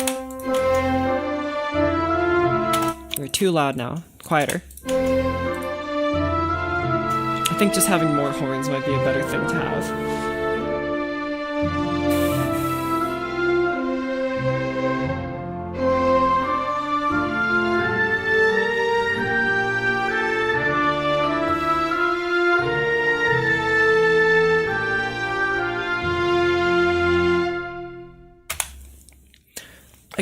There's something missing, but I can't quite put my ear to what it is that I think it's missing. And this other one, I realized that I left out a counter melody that I wrote in a while ago.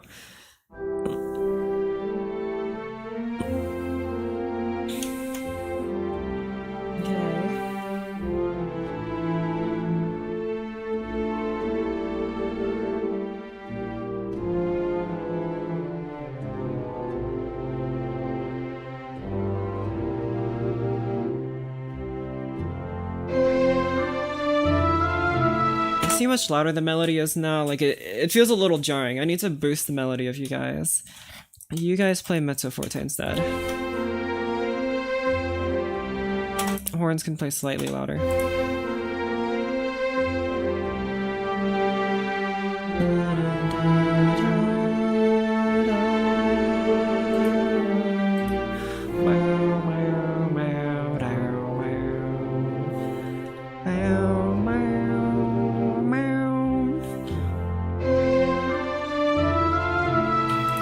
I don't like that the horns play louder. You guys just shut up.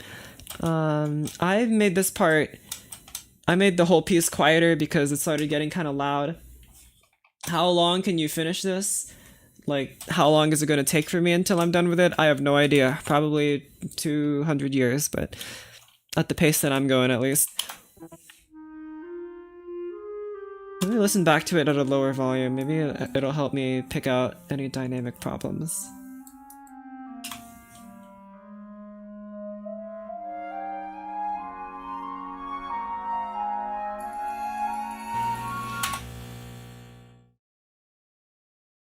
I don't know if you can hear that, but that's the air conditioner happening again.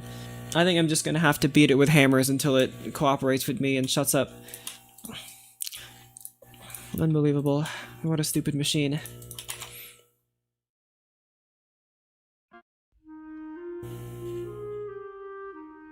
I'm trying to listen to my music right now.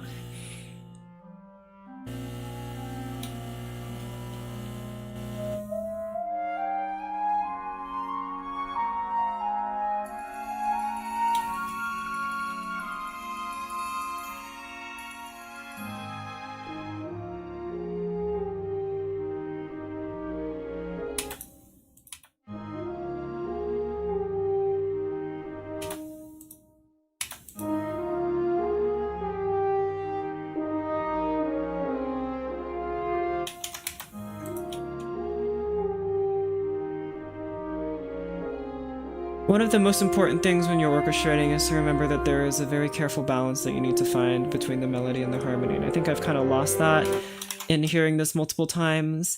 My ears get a little fatigued. My anime fox ears are getting pretty fatigued listening to this over and over. And I need to keep in mind that there is a very careful balance I need to strike between the melody and the accompaniment. And I'm trying to go back and listen actively to where I need to fix that. Like something here feels a little bit too off. Maybe you go to mezzo forte instead of mezzo piano. Like maybe you just need to be more dramatic.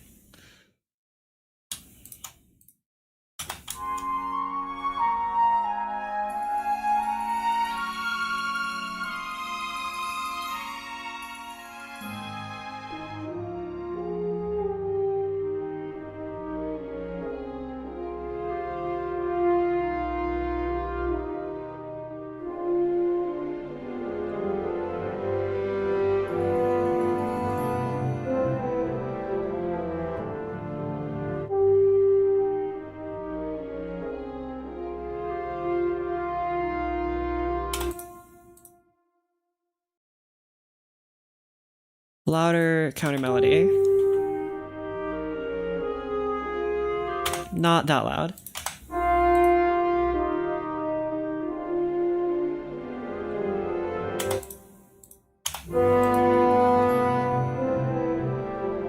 Little sforzando after the crescendo on the violins. Like here.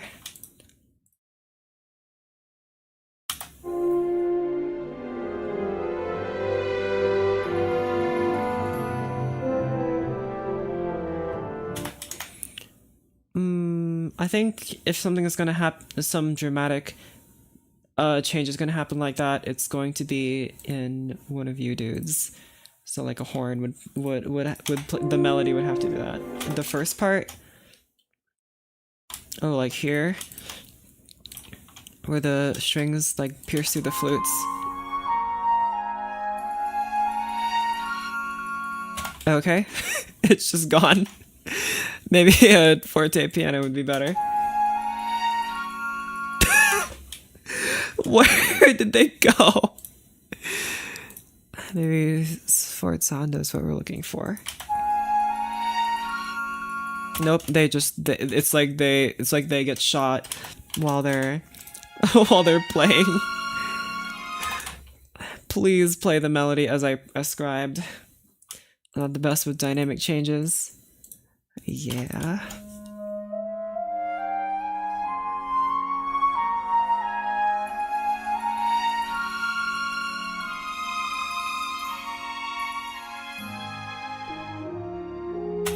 I think this is too dramatic of a fall off. Just get out of here. Okay.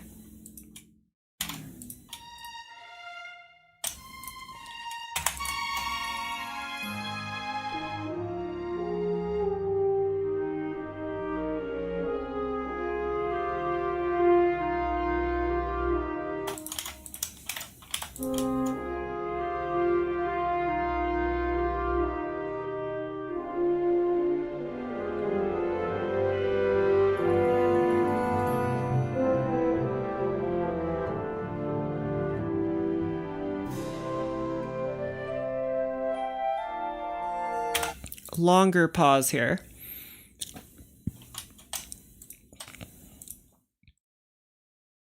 Longer pause. Maybe not like much longer, but just a little bit longer.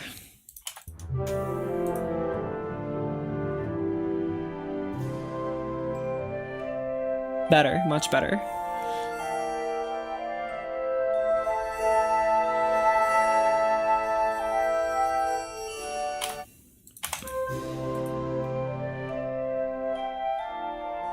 This part is not loud enough.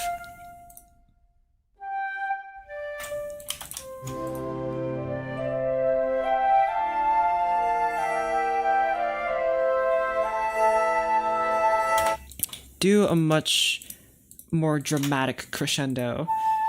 Sharper.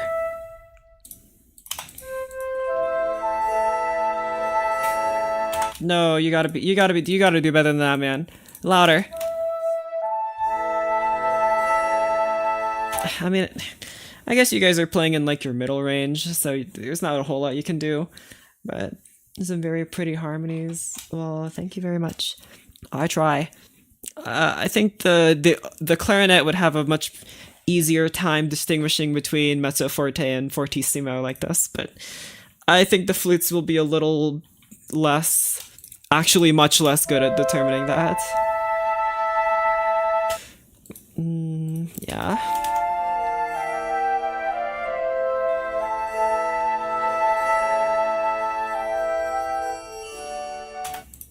I think really the only thing I can do is just to have you guys also do this sharp crescendo thing, and that way I can get my point across. And ain't that the point of writing music, is to get your point across.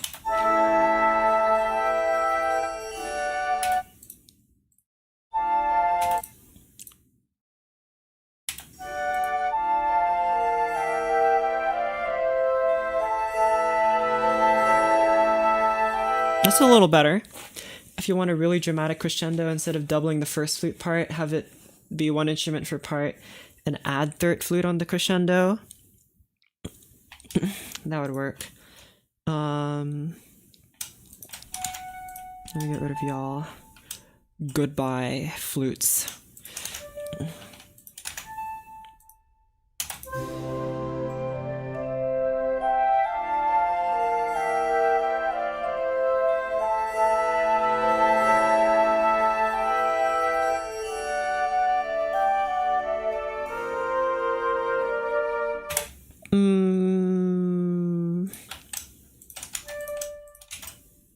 Oh, you can't paste into a tuplet. I'll just have to copy this whole part and swap it with this whole part.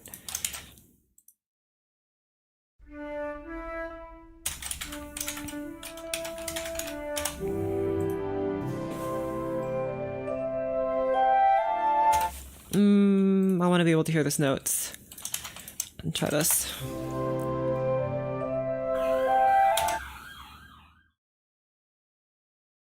Okay, that happened.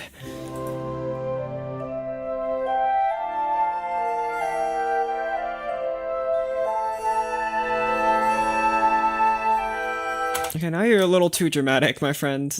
Chill out.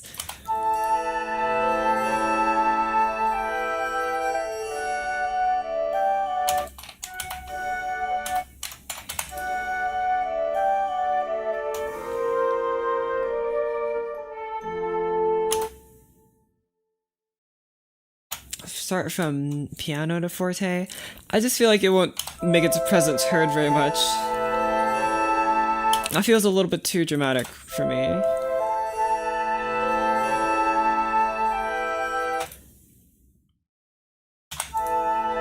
And then I guess then you would logically have to go back to piano. You move like that.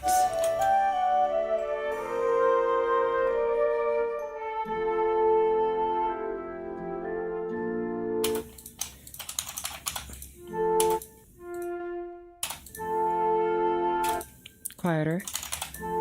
Or maybe not quieter, just have more flutes play this part.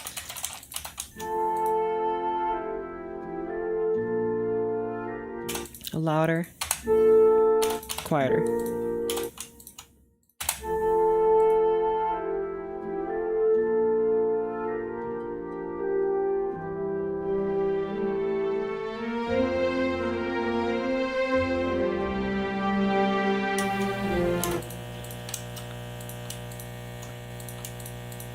Violins stay piano, violas, cellos play louder.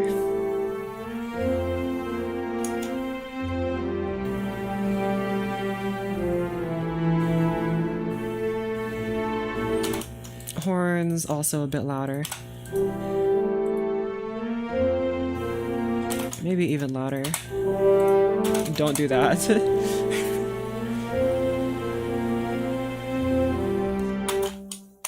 Are you studying composition? Are you doing it as a hobby? It's as a hobby. I don't study. Well, I do study it, but I study it on my own time. Like I read books from the library. I don't take classes, but I do self-study.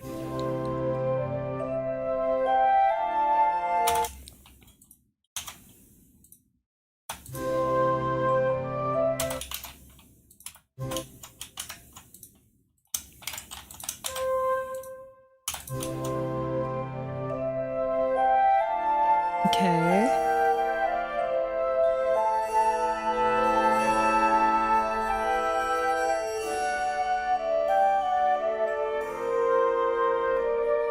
I can't hear you. Louder. My cymbal friends. Please. Good, better. I can hear the triangle okay. What about like a really soft bass drum hit here? The bass drum hasn't really been doing a whole lot throughout this piece so far. I think I need to do something with it. I did specify a 34-inch bass drum here.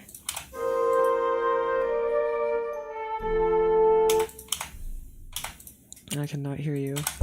I can hear that. Did I lower the volume of the bass drum?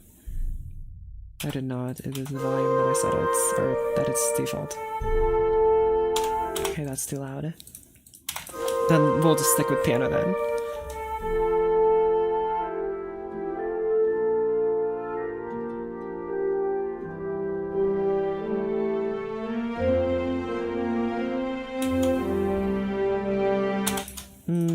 Horns are quieter. I need more cello to stand out here, so you guys play forte instead.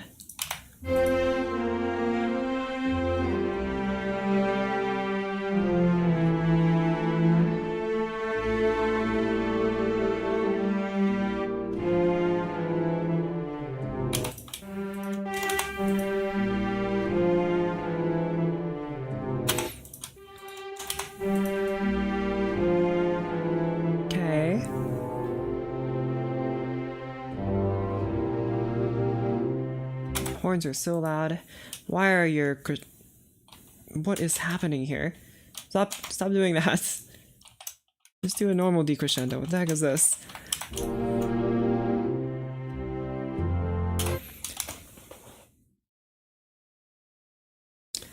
Instrumentation-wise, use mostly available instruments simultaneously in soft dynamics. Well, yeah, but... See... I'm very concerned about the tone of them, not necessarily about the dynamics. What really matters to me is that you guys are super out of the way of the melody.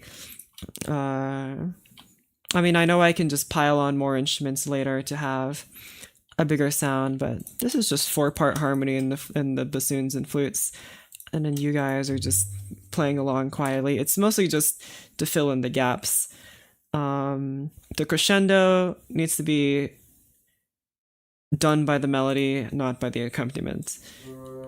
The accompaniment only stays there to help out, and it will only swell if it needs to be very dramatic. This piece isn't too dramatic yet. Let's start from the beginning.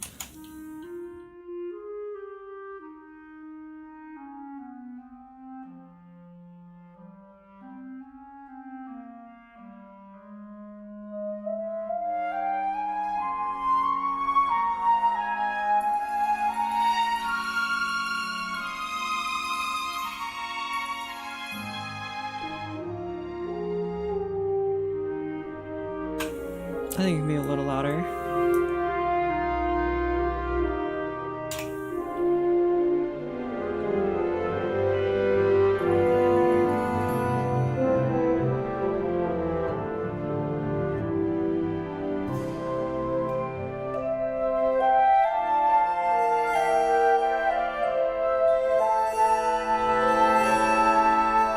You're too dramatic. I don't like that. You guys go further down.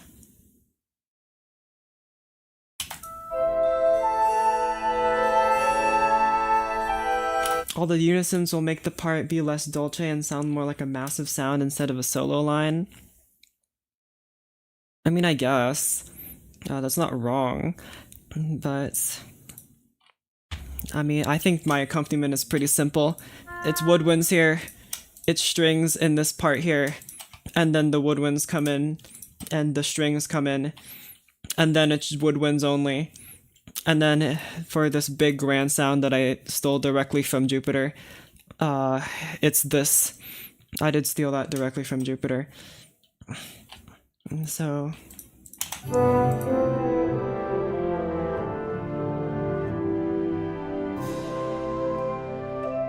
although I guess, per that, I could just remove these guys and try these only.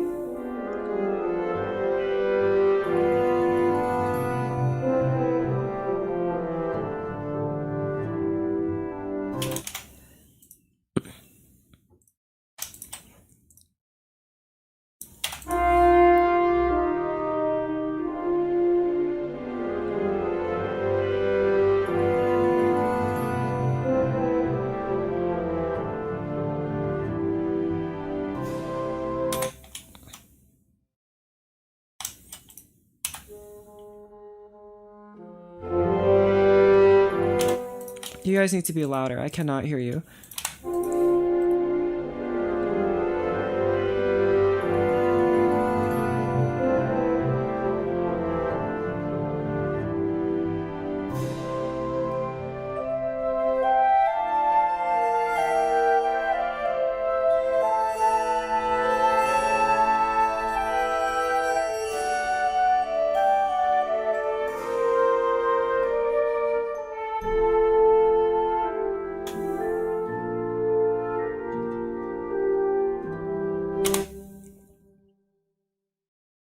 Okay, you guys are all playing.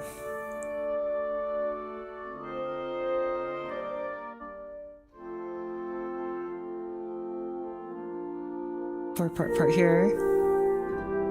Okay, I'm getting a little too distracted. I need to focus on the dynamics of the melody here.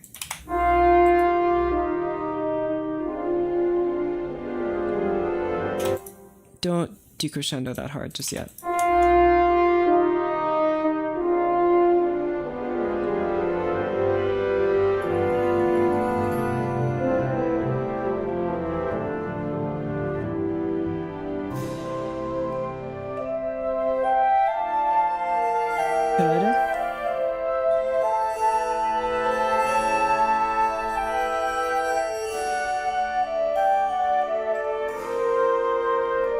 I feel like here...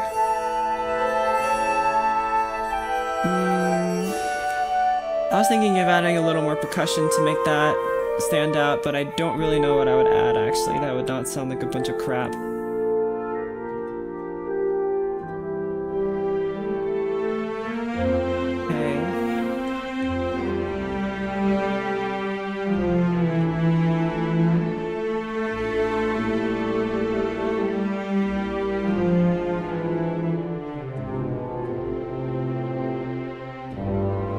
That's a little too dramatic, I think.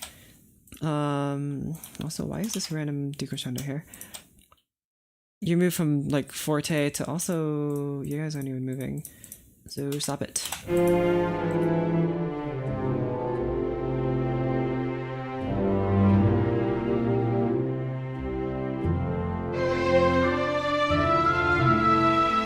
The violins will take off a bit too strongly here.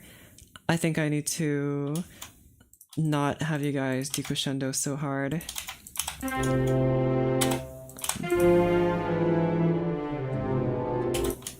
Just decrescendo a little bit, and then I guess do like this.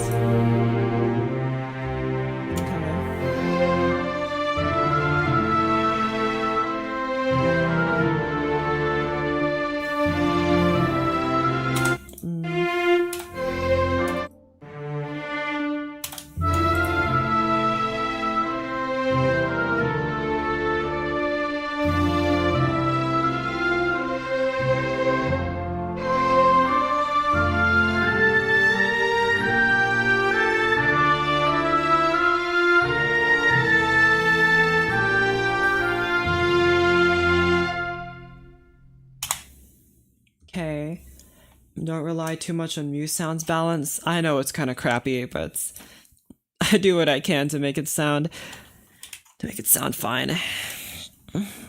Okay.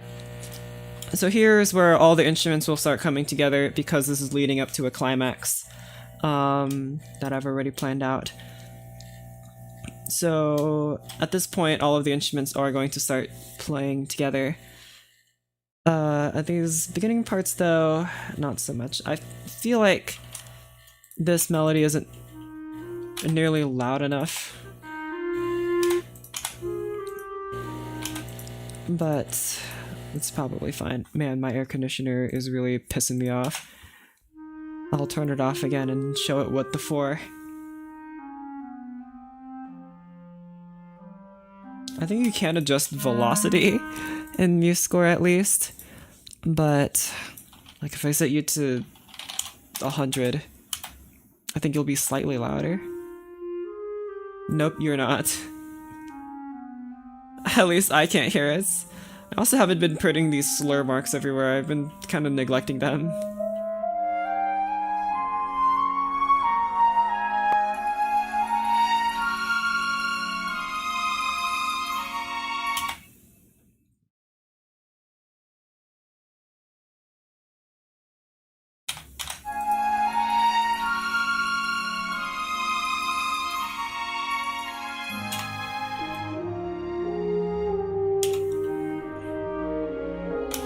This fall off is a little too strong. Instead of decrescendo, just like stop playing.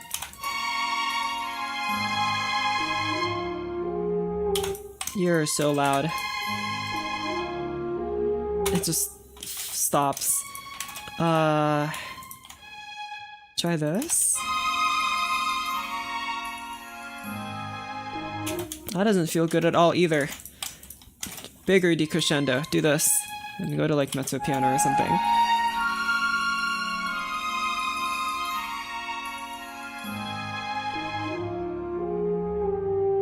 Gotta go now. Okay, I'll see you around.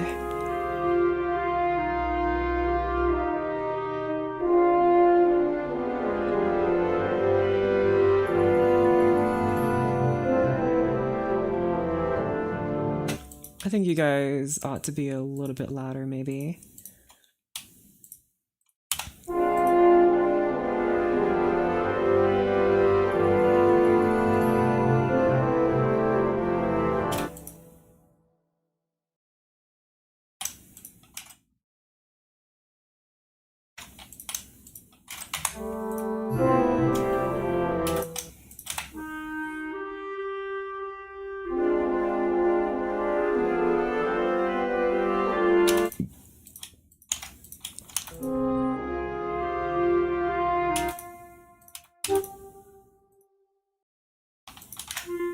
Try this.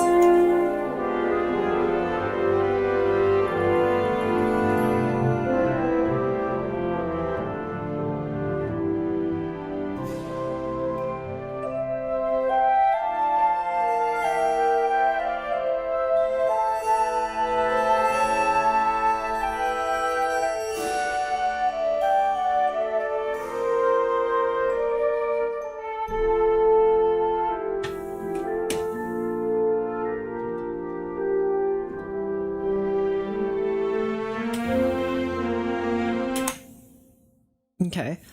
I think at least the dynamics are a lot better than they were before.